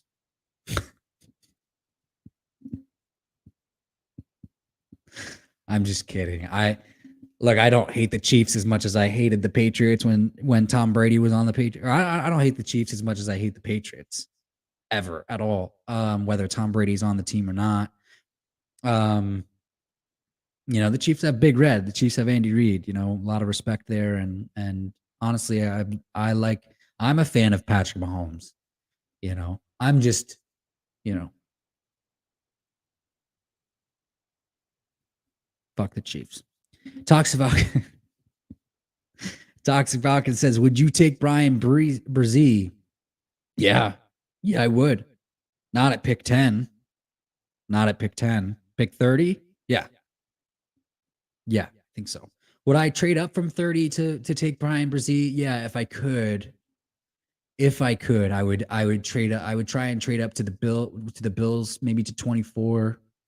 That might be as high as I'd go for Brian Brzee. Um, and that's only if they covet him a lot, you know. Um, but I also don't think it's necessary. I think that there's going to be guys like Brian Brzee, and I think Mozzie Smith is going to be there at pick 30, and I think Will McDonald it has the possibility of being there at pick 30, and there's going to be the Eagles could stay pat at 10 and 30 and get two really really good players.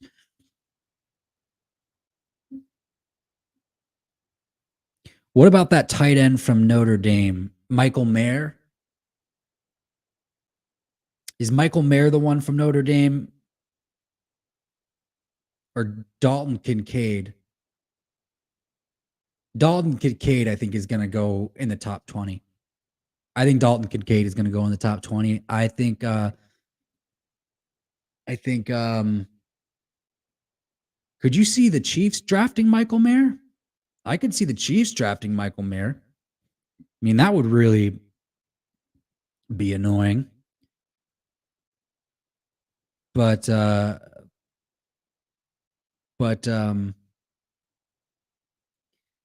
don't know. We'll see. It's hard to predict. It's hard to predict tight ends because there are some years where you do have tight end prospects and like scouts fall in love with them, and then you'll have like two, like you have at most like at least or at most two that go in the first round.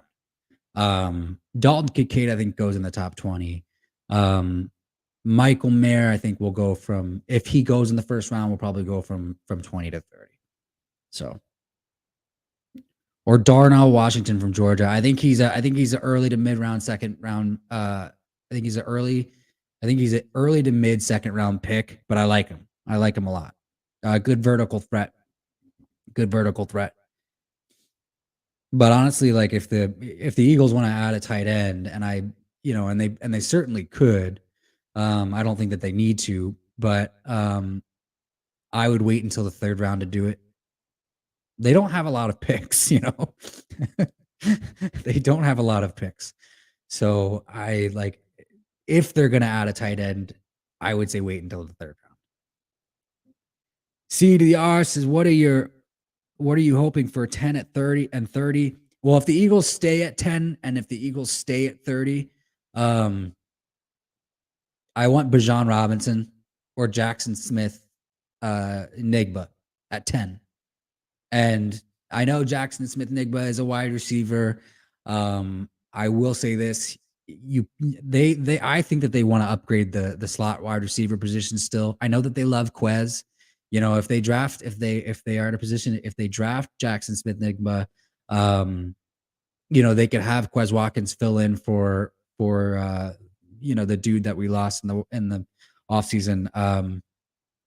Fuck, I forgot his name. And have him be the fourth wide receiver spot. But I personally want Bijan Robinson. I want Bijan Robinson. If they can't trade up to get Jalen Carter, which obviously we know the rumors are there, they're trying to trade up to 6, 7, or 8 to possibly get Jalen Carter. I think that if he's not there, then they should take Bijan. Hands down. Hands down. And at 30, a lot of people are saying the Eagles should go offensive lineman at 10, and I'm just like, no, we don't need to. Paris Johnson might be worth it in the top 15. I just don't think he's worth it at 10. Peter Skoronski, same thing. I don't think he's worth it at 10. He's also a guy that's not going to translate to the right tackle position at the NFL level. And Cam Jurgens is going to start at right guard. So we don't need to take an offensive lineman at 10, especially when we have guys that are going to be there at pick 30, like a truer guard prospect like Osiris Torrance, or the center. I forgot the center's name, or Cody Mach. We just looked at Cody Mach, who's a tackle prospect, who you could take at pick 30. Antoine Jones or whatever his name is, the other Ohio State offensive tackle. And he's big. He's a tackle prospect, 6'8", like 338. And like, that just seems like a guy that Jeff Stoutland would want to work with. You know what I mean?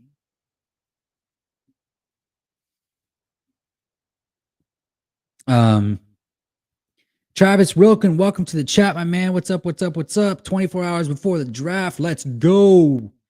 We got Zacchaeus too. Yeah, from the Falcons. Yeah, how did you feel about that, Toxic Falcons? Yeah, no, I'm excited about Zacchaeus. I think he's going to come in and compete for the third spot with Quez, and I think Quez needs that competition for that third spot because we can't be having drops in big games, from one of our starting wide receivers like we did with Quez Watkins in the Super Bowl. And look, I'm one of the people who believe in Quez Watkins. I have since he was a rookie wide receiver. And I still believe in Quez Watkins. I have no hate for Quez Watkins. And he's gonna be here regardless of who we draft, who we bring in. Quez is still gonna be here. But if you have an opportunity to still upgrade that position, and it's best player available, go ahead and do it. I have seen some news and I have seen some reports that there are teams that do believe that Jackson Smith-Njigba, however you say his name, I keep forgetting how to say it, is the fourth or fifth player, best player in this draft because he is so dynamic. You can do different things with him on offense. But that's also the same reason why I would want Bijan Robinson. I'm on the Bijan Robinson train and I can't get off. Travis says our D-line isn't the same as 2017 and last year. No pass rush rotation. Yeah, that's true. It's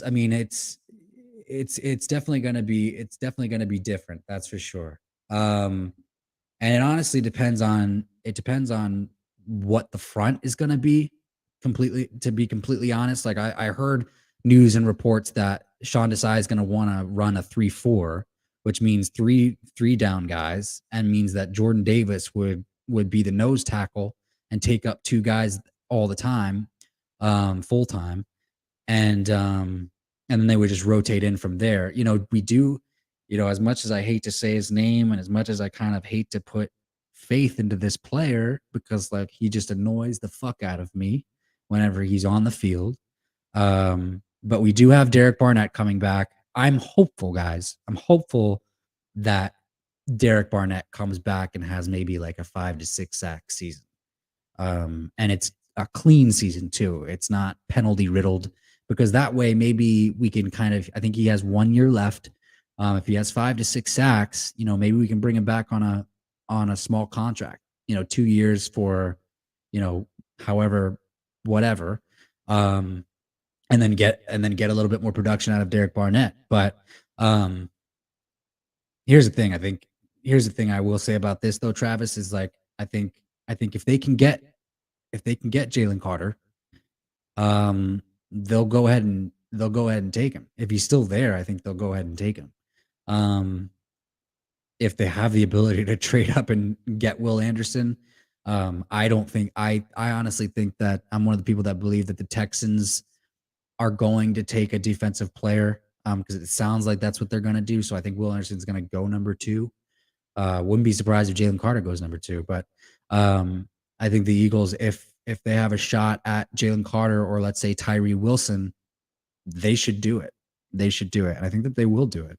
We know that Howie defaults to the trenches. We know that Howie defaults to the trenches every single time if there's a unique player there. If neither one of those scenarios fit at the time that we pick, then they're going to default to best player available. And obviously, Bijan Robinson might be that guy. C to the R says if we cannot get Carter at 10, you can probably trade back with ... You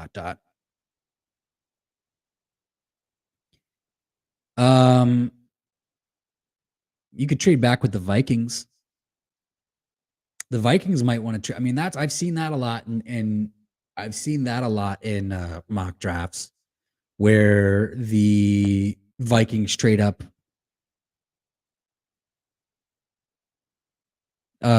Where the Vikings trade up to get a quarterback.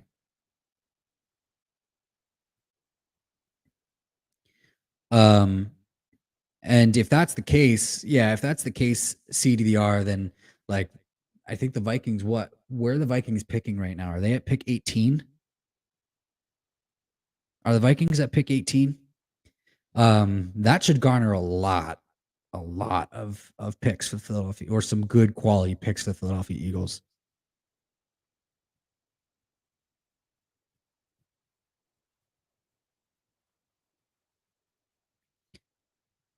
Travis Wilkin says, thanks for the video. Don't you hate the Patricia signing because it pisses me off? Yeah, absolutely, man. No problem for going live. I love going live with you guys. I'd love to be back. I just moved, so my background and my shit is kind of like my setup is kind of all wonky, but we'll get there. We'll get there. But do I hate the Matt Patricia signing? I wouldn't say I hate it.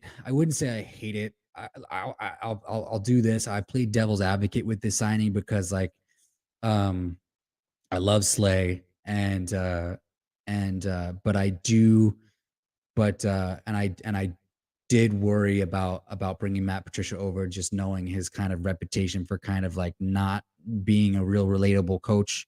But as far as him coming in as a defensive assistant, he is a Super Bowl winning defensive coordinator. He had a horrible year with the Patriots last year because of Bill like making an Andy move when Andy made the move with Juan Castillo. Bill made Matt Patricia offensive coordinator last year, and it didn't make sense. And obviously, they just sputtered. So it's kind of up in the air. We'll see. I like the potential of it. And I think it's good to have a senior defensive mind on that side of the football. So that's what I will say. But it's to be decided. It's to be determined.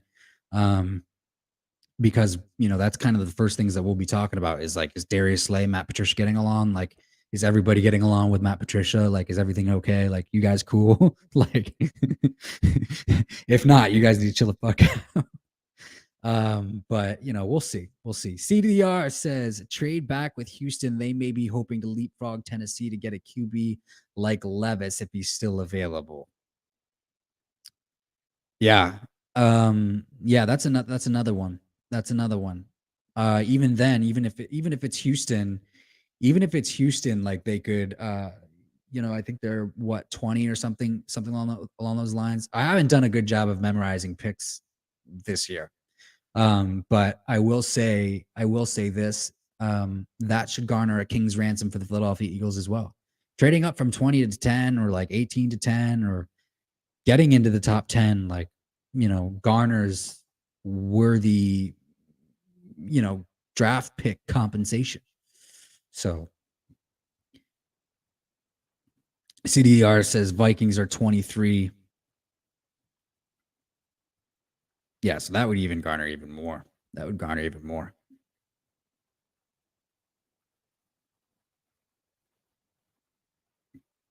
Houston is 12. Oh, see, like my brain's all over the place. My brain's all over the place. That would make sense. Yeah, that actually is one of the that is that is one of the ones that I would that I could see happening. Trading back a couple spots, get a fourth or fifth round pick, um, and then still be able to get Bijan. Yeah. Yeah. That would make sense. But what if it's a situation like this? Because the Titans are at 11. What if there's a situation where, we trade back to the Texans, Titans take Bijan, then the Eagles could get Derrick Henry. That would be fucking exciting. I mean, I spoken a little bit about that in my stream yesterday. And like, I'm not taking anything away from Derrick Henry, having Derrick Henry line up to Jalen Hurts and the Derrick Henry rumors and whatnot. I believe are a bit of a smokescreen for Bijan Robinson, but also I believe it could also be a plan B. I do believe it could be a plan B. And I'm not taking anything away from Derrick Henry, but having him line up to Jalen Hurts would be dangerous. But I'd love the versatility that Bijan brings, and he's younger. We get him for at least 5 years. Derrick Henry, we never know when he's going to fall off the cliff. We really don't. For running backs, it happens suddenly. We would at least get him for 2 years, I would say. And then there's that $10 million cap hit, Travis says, who's your favorite Eagles player this year? But I like that, by the way, CDDR. I do like that. I do like that possibility, if we can trade back to 12 and Bijan still be there, like that would be fucking magical. Who's your favorite Eagles player this year? Oh, Jalen, without a doubt.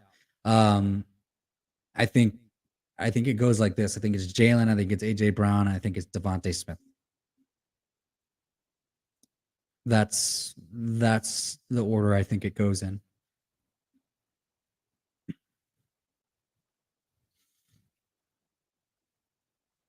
And that's if you meant from this past season. I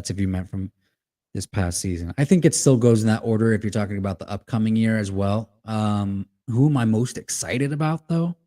That would be a good question to ask. Who are you guys most excited about to see in this upcoming season? I'm most excited to see Nakobe Dean. I'm really excited to see Nakobe Dean and how he's going to fare, how he's going to play on defense. Watch him just turn into a freaking stud. Watch him just come in and just be a badass. He'll play like Patrick Queen, or he'll play like a Devin White. Like, imagine if he plays like a Devin White. Then we wouldn't even need to worry about Devin White. And Devin White's wanting $20 million a year at the linebacker position. Like, that's not happening. So like, we can put those rumors to rest. But imagine if he does. What a draft pick, right? What a draft pick. I still can't believe to this day that Nakobe Dean like fell to the Eagles in the 3rd round. Still to the day. Who's your favorite Eagles player?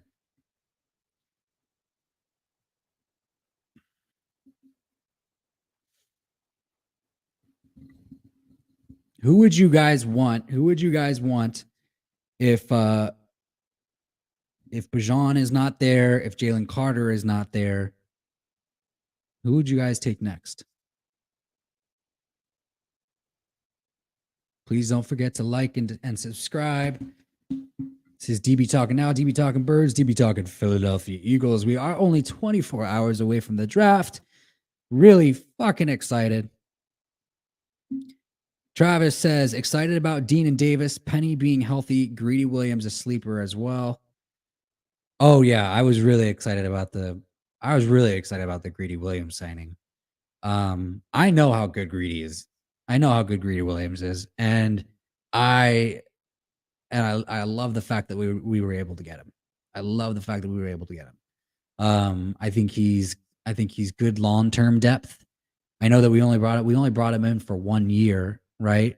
And but if he shows enough promise in this 1 year, we could bring him back. We could bring him back. We could bring him back on a 2-year deal. And he could be a guy that could replace Slay or Bradbury next. Bradbury is going to be here for another year after this season. But I think that they can get out of the Slay deal next year with a scratch maybe. He could, that could be a thing. I'm excited about Greedy Williams. I'm excited about the secondary with the addition of Greedy Williams because it actually gives us a fourth cornerback. Now we have James Bradbury, Slay, Avonte, Maddox, Greedy Williams. So that's exciting. Gives them more versatility in defense if they want to go, if they want to play quarters, if they want to go, 4-corner deep, whatever. So, and as far as like sleeper signings that we got, I think I was excited a bit more than most about Justin Evans. Justin Evans was an up and coming safety, guys, before he like started to accumulate some injuries, but like he has the potential to be a good safety. Really excited about Terrell Edmonds. He knows the safety position better. He's gonna understand the safety position a little bit better than CJG, and won't have to make that transition as much because he's a true safety. Is he gonna have the same amount of picks? No, but he'll be able to fill run support spots and understand safety coverages a bit better than CJG did. CDR says it's hope for Nolan Smith or best OL available, but I'd still say you can trade back for more draft capital in those cases. Yeah, agreed. I think Nolan Smith is he's definitely a top 20 player. I could put him in the top 15. And therefore, yeah, the Eagles could trade back from 10 and grab a Nolan Smith. And I think as far as the offensive linemen are concerned, like I just spoke about my feelings about the offensive linemen. I think you can definitely trade back. You can definitely, my coffee maker. You can definitely trade back between 15 and 30 if you wanted to, and grab another offensive lineman. So, or grab an offensive lineman. So like I just,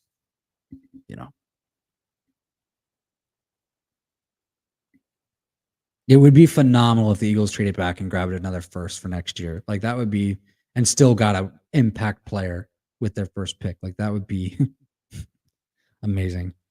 Travis Roken says Will Anderson somehow and Nolan Smith if they are still there. So you want both Will Anderson and Nolan Smith.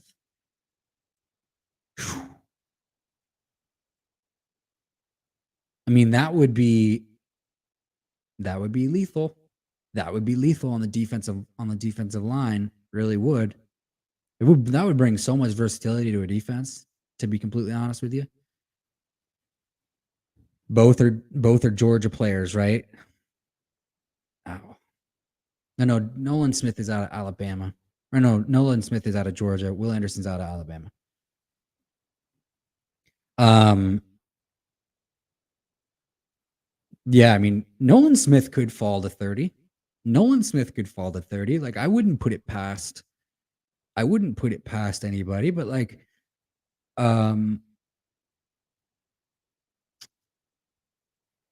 I could see a ton of teams also taking Nolan Smith too, from 20 to 30. Like, I could see the Cowboys drafting, like, making a mistake and taking Nolan Smith when they don't need to.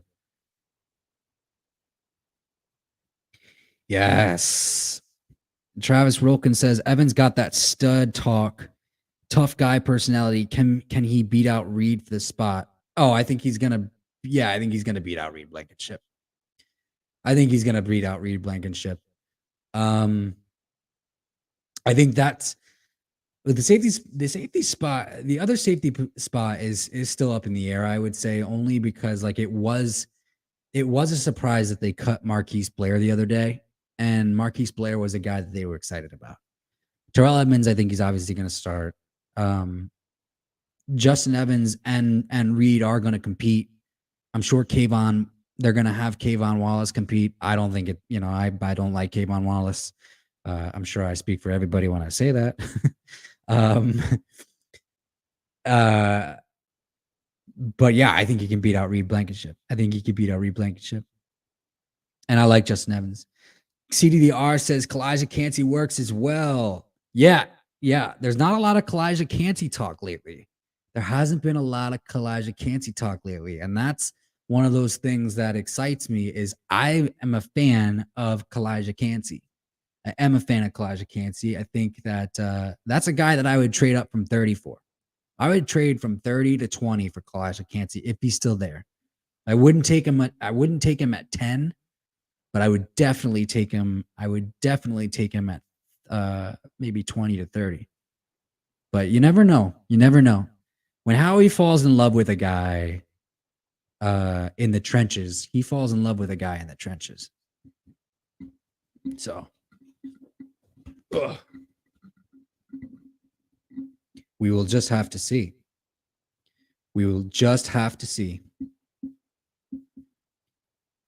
Could Kalijah Cansey be the guy at 10 that nobody's talking about? I think it's worth noting though that Jalen Carter. This is what I do want to say is like Jalen Carter, Bijan Robinson, and offensive lineman Paris Johnson were the three main prospects that the Eagles had come in for pre-draft visits, and they were early too. All three of those guys could be top 10 guys, or are top 10 guys, and Paris Johnson top 15. But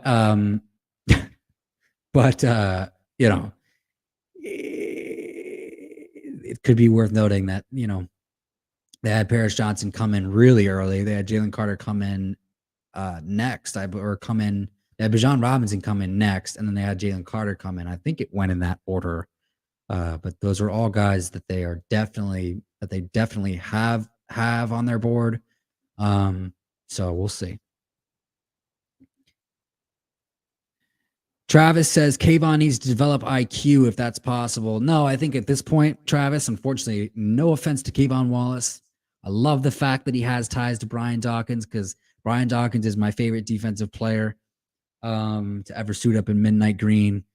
There's not a lot of football IQ there. Like, I don't think that there's I think there is a disconnect. But no offense.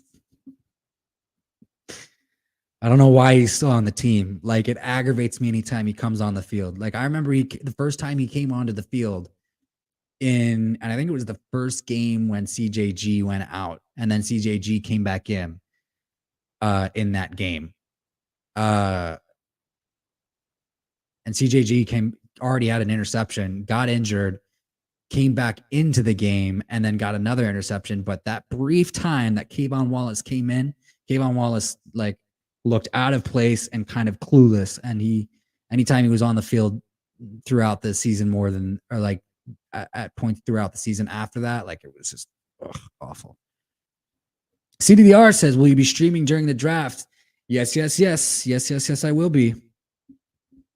I'm gonna start about 10 to 15 minutes before the draft. I will still be working for about the first hour, hour and a half of the draft, but like I do work from home, so I'll just be it will just look a little weird because I'll be switching from laptops you know, at time and time again, but it shouldn't be too bad. But yes, I will be streaming the draft. I will be starting 10 to 15 minutes early. 4:45 Mountain Standard Time, 7:45 Eastern Standard Time. And I'm fucking excited, guys. Let's go. I'm fucking really excited. I wish it were tonight. I wish it were tonight. I wish we were talking about it right now. Um, well, we are. It's just that nothing's happening right now, but you get what I'm saying. Travis said how he admitted that he keeps guys too long. His only weakness. Yeah, they need to get rid of Kayvon. Well, I think when he said that, he was talking about JJ Arthega-Whiteside. Arthega-Whiteside. And I think that Jonathan Gannon thought that he could work with Kayvon Wallace. We'll see what Sean Desai can do. We'll see what Sean Desai can do with Kayvon Wallace, and maybe that's it. Maybe they're giving him one more chance because now we got Sean Desai in there. But it will be interesting. It will be interesting. I think this is going to be his last year, or he could be a final roster cut. Travis says, "What are the advantages of changing to a 3-4?"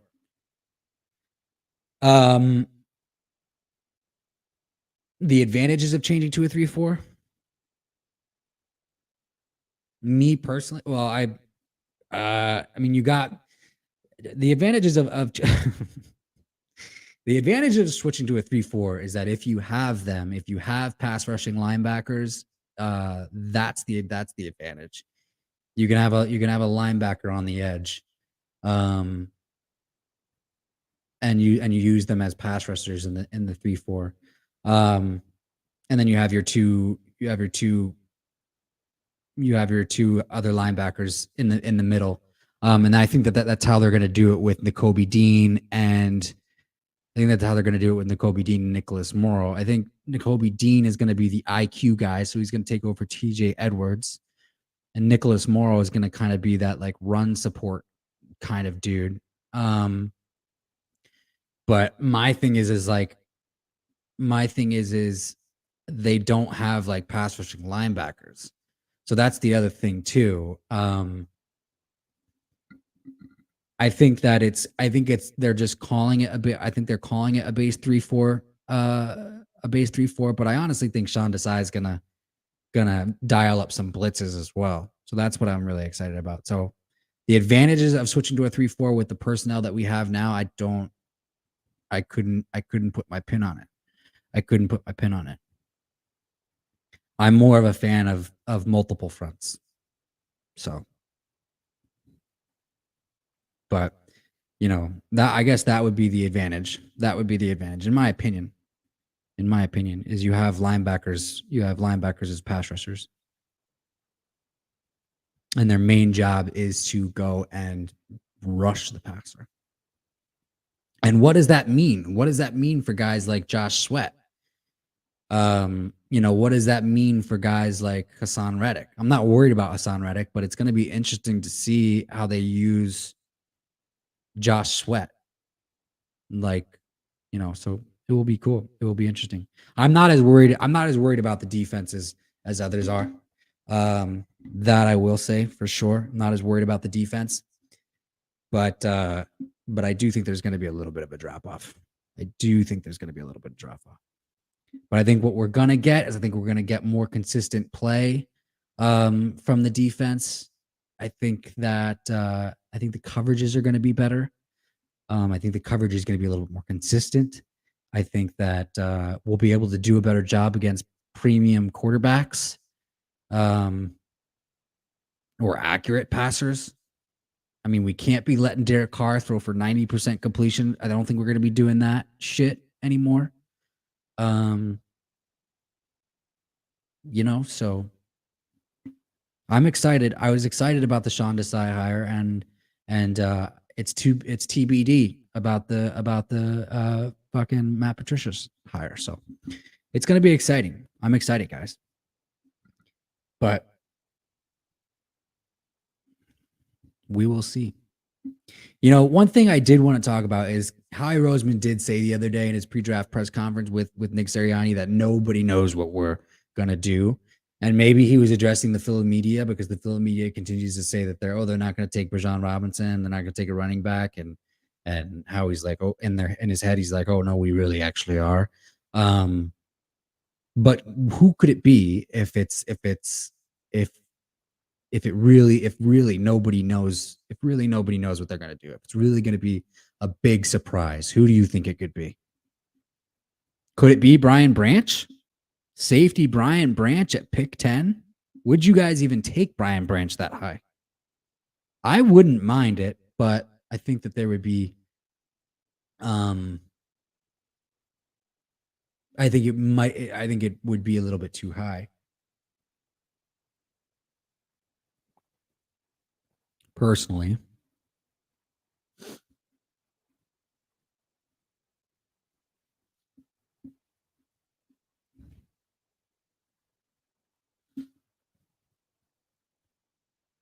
And do you guys like the fact that we may be switching to a 3-4? That's a big question too.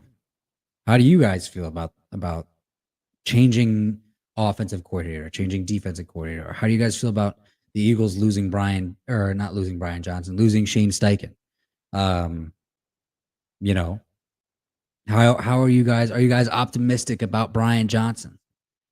I'm optimistic about Brian Johnson. Brian Johnson did a phenomenal job with Kyle Trask at Florida State, you know, as the offensive coordinator, you know, before the Eagles signed him as the QB coach. So I'm optimistic about Brian Johnson.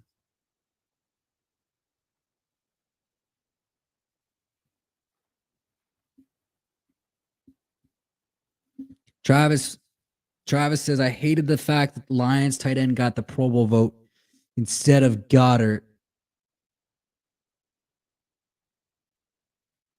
Oh, and Howie said he will get at 10 a high impact player. Yeah, he did. Yeah, Goddard deserved it. And yeah, speaking of the Pro Bowl vote, Goddard definitely deserved it. I think what hindered Goddard though is the fact that he was out for a few weeks. I think that's what hindered Goddard. And that sucks. TJ Hawkinson, right? TJ Hawkinson was the fucker from Detroit. TJ Hawkinson's a good player. No hands barred, but like I spoke about this maybe 30 minutes ago when it comes to Jalen Hurts, and I'll say it about Goddard. I just think that like there's a monster building. There's a monster building. There's a legend in the making kind of feeling with all of these with our team right now. Like I don't even feel, I mentioned this last night. Doesn't even feel like we lost a Super Bowl at this point. Doesn't even feel like we lost Super Bowl. Like everybody's really excited. Jeffrey Lurie was really excited. Obviously, we got the Jalen Hurts deal done. You know, we have a top 10 pick. We have 2 picks in the first round. Everybody's really excited about the future moving forward, and it just doesn't feel like we lost the Super Bowl. I don't think we're gonna have the. I don't think that we're gonna. I think we're gonna pick up right where we left off, and I think Jalen Hurts is gonna fucking light the NFL on fire this year. That's what I think. I think it's gonna be great. I think it's gonna be great. I think he's angry. I think he's coming for blood. I think he's coming for blood.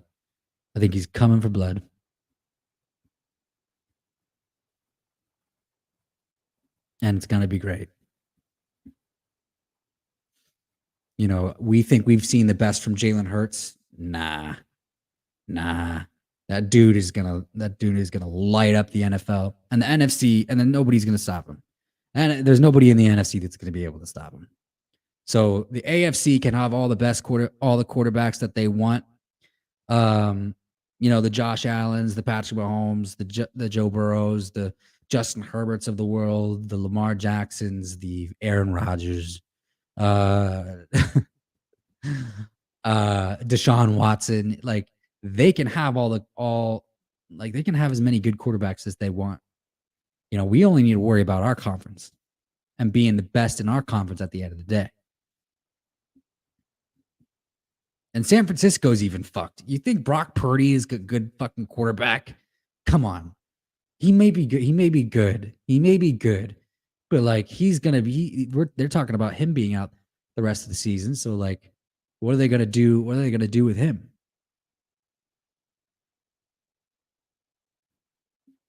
Say CDR or what are the 49ers gonna do at the quarterback position? So like, yeah, they got McCaffrey, yada yada yada. CDR says, I'm happy about both new coordinators. I didn't like the conservative third down play calling in order to rely on the tush push on fourth.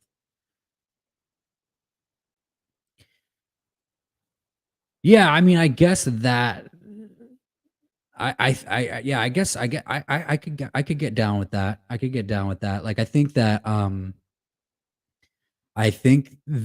that definitely occurred more on like later on in the half of the season when they realized it was unstoppable. um I honestly just I don't like them doing it as much as they did because like honestly putting Jalen Hurts in that position like it does fucking worry me. Shit happens at the bottom of a pile. Um so like and that's why I think that's actually a good point. That's actually a good point. See, because like I that's a good point, and that makes even a stronger point for them to draft a guy like Bijan Robinson. That's what I think. That's what I think. You draft a guy like Bijan, it's not like having Miles, and you can do more. And you don't need to rely on the tush push. Hey now. No push and tush. No push and tushies over here. It's not that kind of stream. Could be. Just kidding.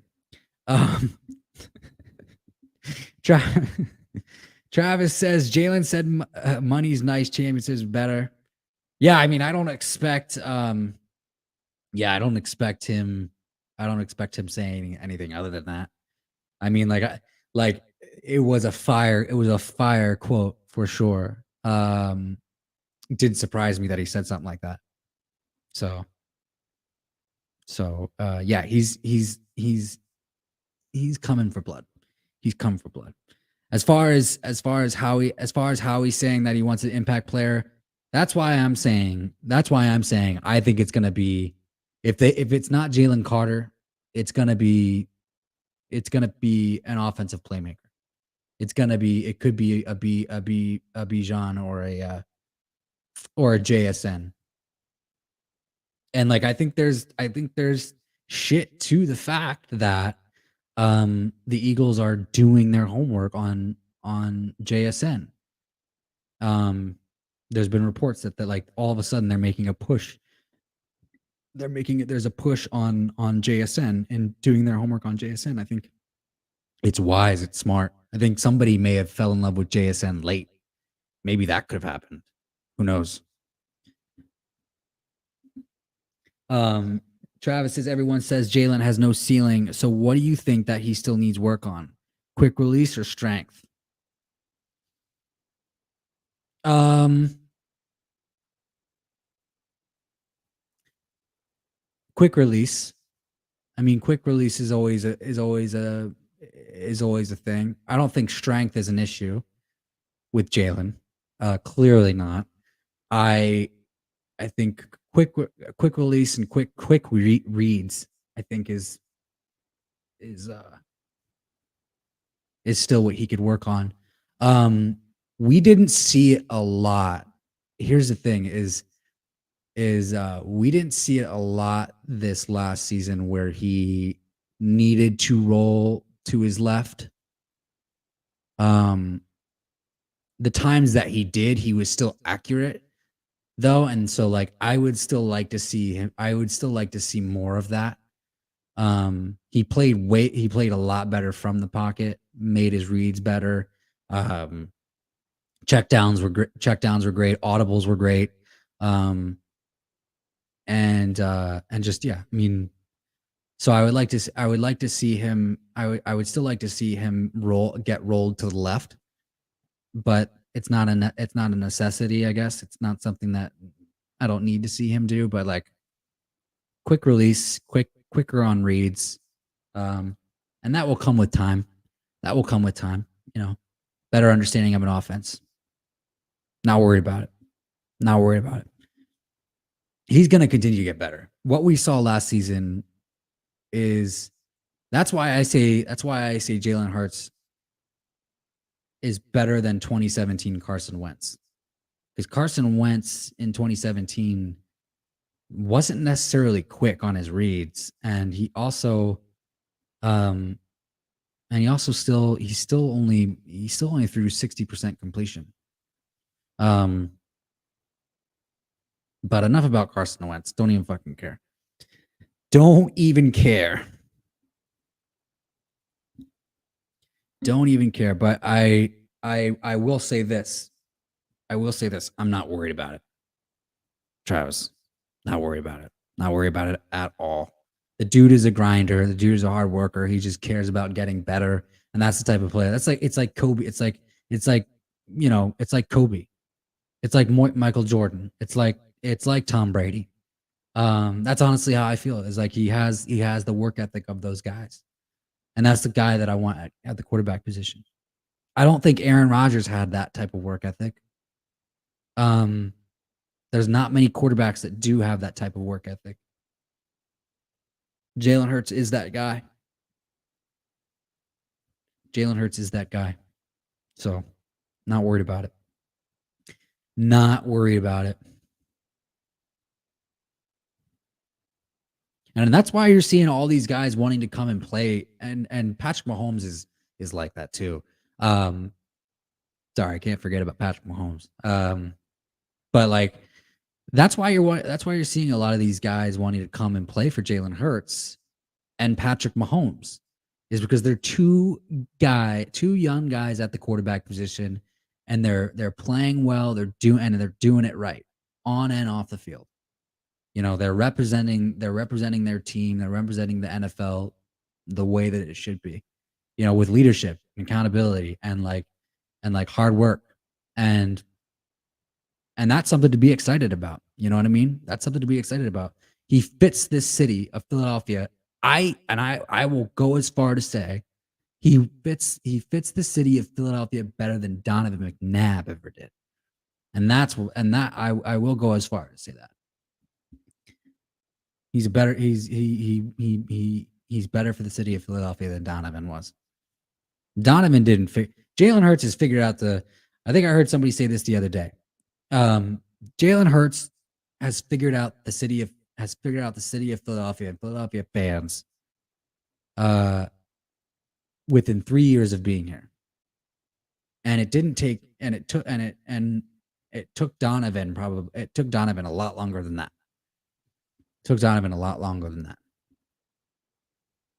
Carson Wentz never figured it out. Not many players could figure it out. Randall couldn't figure it out, you know. So Vic could. You know, Vic loved playing here. But what do you think that Jalen needs to work on? It's a great fucking question. Thank you, Travis. Thank you, Travis. Oh man, I'm excited for this draft. I just want to see because I truly believe it's going to be an offensive playmaker. Jeffrey Lurie has said as much. Like they want to continue to build to the offense. I just want to see who's gonna add to this offense to make us even more dynamic and potent and unstoppable and yada yada yada. It's gonna be great, and I really fucking hope it's Bijan.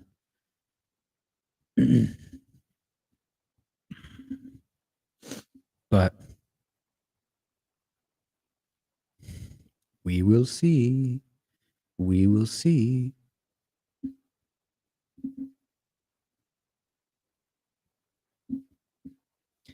C to the R says, I think we're getting Bijan. LOL. You think we're getting Bijan? I think so too. Are you just saying that to like make me feel good? Are you just saying that? Are you just saying that to make me feel good? It's hard not to like believe it.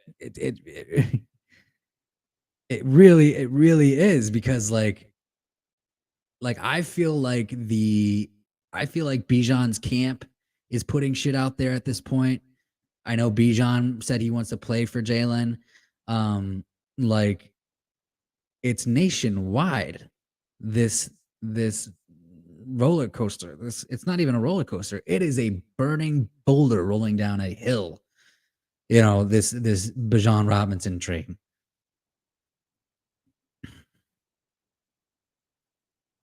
Like it's really freaking exciting. You can split them out you can put them in the slot. You can split them outside. They did that with him at Texas.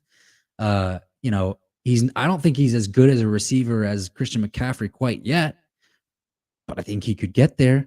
I've seen some great receiving ability out of Bijan Robinson. I think he's a better runner already.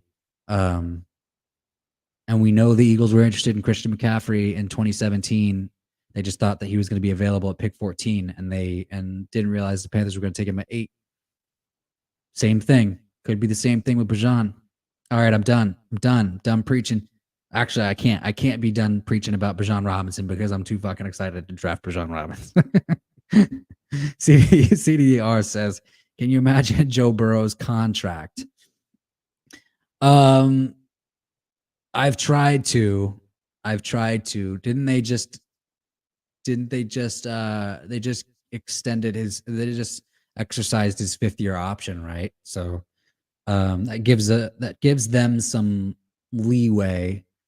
But I think that they should get it done this year. I think they should get it done next year, because next year it's going to be insane.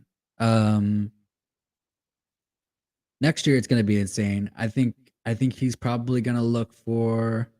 Well, here's the thing with the Bengals is they could say Jalen Hurts was just the Super Bowl, so we're not going to give you as much as Jalen Hurts. But Joe Burrow's camp could say, oh, but he was a 2nd-round pick, and I was a 1st-round pick. So there's that. I think that they'll do him. I think that they'll do him right. He'll probably get like $55 million a year. I have no idea. I'm not a contract guy.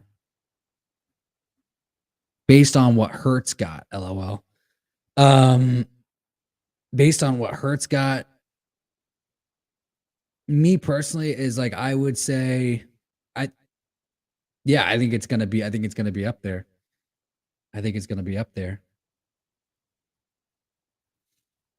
Hurts got 5 years for 275 or for 255.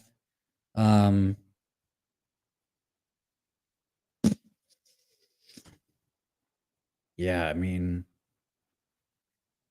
the thing is the fact that Jalen Hurts has made the Super Bowl and that Joe Burrow has not, makes that contract difficult. They could say like 5 years, 275. I mean, if we're just throwing numbers out there, like they could give him that, but they're going to try and reset the market. I think it'd be wise for the Bengals though to wait for Justin Herbert.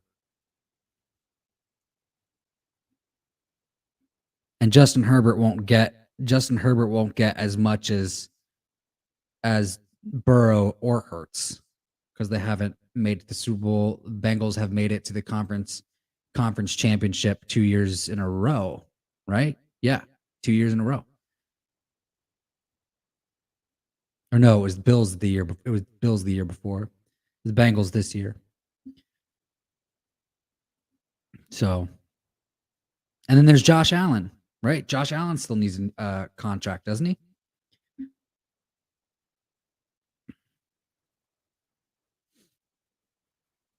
But I'm not. I don't care. I don't care what the AFC does with their contracts and their quarterbacks.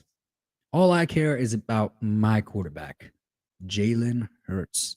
But I do think it's going to be insane. See, I do think it's going to be insane. Travis says Jalen needs to work on his seriousness. He needs to work on his seriousness.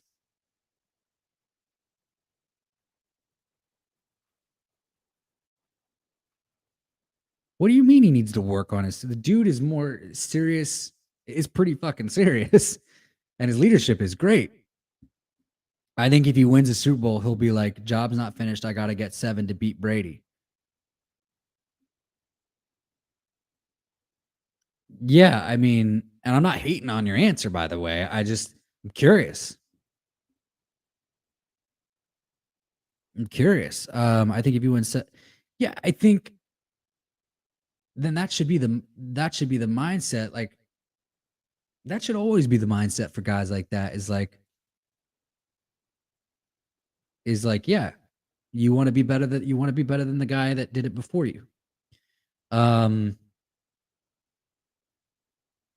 but honestly, like to me, Jalen is a guy who will like win the Super Bowl, and then we'll just say, "Let's go get another." I don't think he's thinking about the number. Like I honestly don't think he's thinking about the number. I just think he's like focused on getting one. And then it ends and then it recycles and then it repeats. And then it resets. And then if he has that mindset, it's like I've never done it. I got to go and do it again. Oh, I've never done it. I got to go and do it again. I've never done it. Got to go and do it again. Completely unfazed, completely steadfast, and it's just what you want.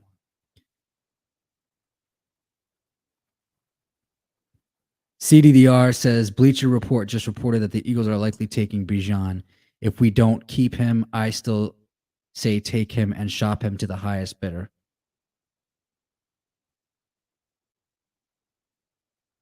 Oh, I'm not. Oh, you mean in like 4 years? Well, I think if they're did Bleacher Report really say that? I don't have my phone on me. Yeah, I think the Eagles are taking Bijan. That's a hands down. I'm fucking excited. Dude, Bijan Robinson in this offense is gonna light shit up. It's gonna light shit up. Oh my god, they're gonna be unstoppable. The two of them together is going to be unstoppable. I'm telling you right now, it's just out of this fucking world.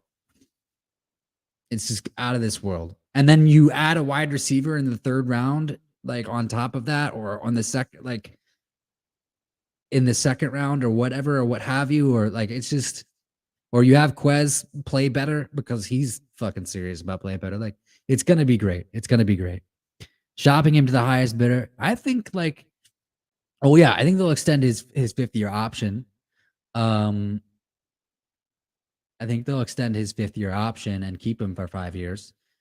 But the other thing too, and this is the other thing that I've always said about people, Philly media journalists saying that like, well, they're only going to have him for 5 years.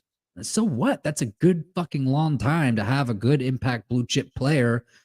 5 years is a long time in the NFL for to have that type of guy.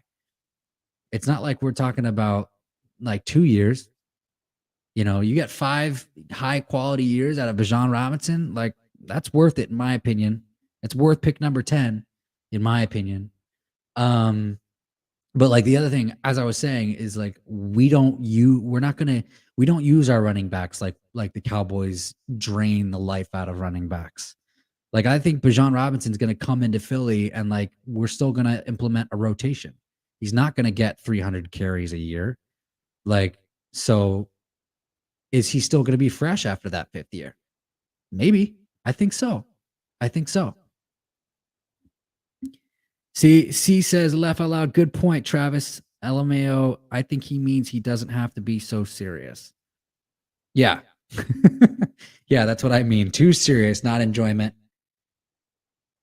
Yeah, I get that. I get that. I just think here's the thing. He's still Jalen's still a young player too, guys. So like, he has his mind like he has like his priorities, his focus are, are kind of like tunnel vision right now. And so like once he and so like I think that once he's able to kind of like open up after he has a feeling of accomplishment, um then we'll start to see the fun side of Jalen. But like, he's I don't think he's gonna I think he's gonna act professional in front of the media. He does have a fun side to him, when you see him like at the practices with the guys. Um, but we'll see. We'll see. I get what you're saying. I get what you're saying. I mean, for example, like when he's saying the Eagles fight song, after they won the NFC championship, uh, dude can't sing for shit, but he was having fun. He was having fun. Oh, the Eagles really gonna get Bijan Robinson. Is this really gonna happen? I'm really fucking excited. Stoked. Stoked. And we're less than 24 hours away. Less than 24 hours away. Oh, man.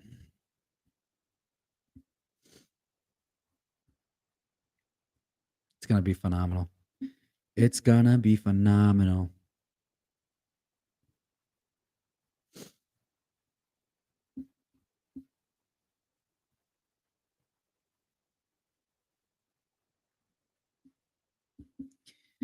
C says, just hoping that when we win, he can kick back and enjoy. Oh yeah, definitely.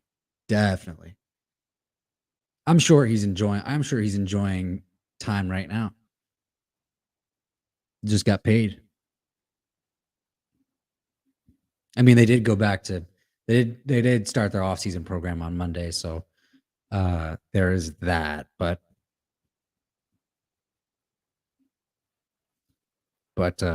yeah, no, he'll definitely enjoy after they win. Sure.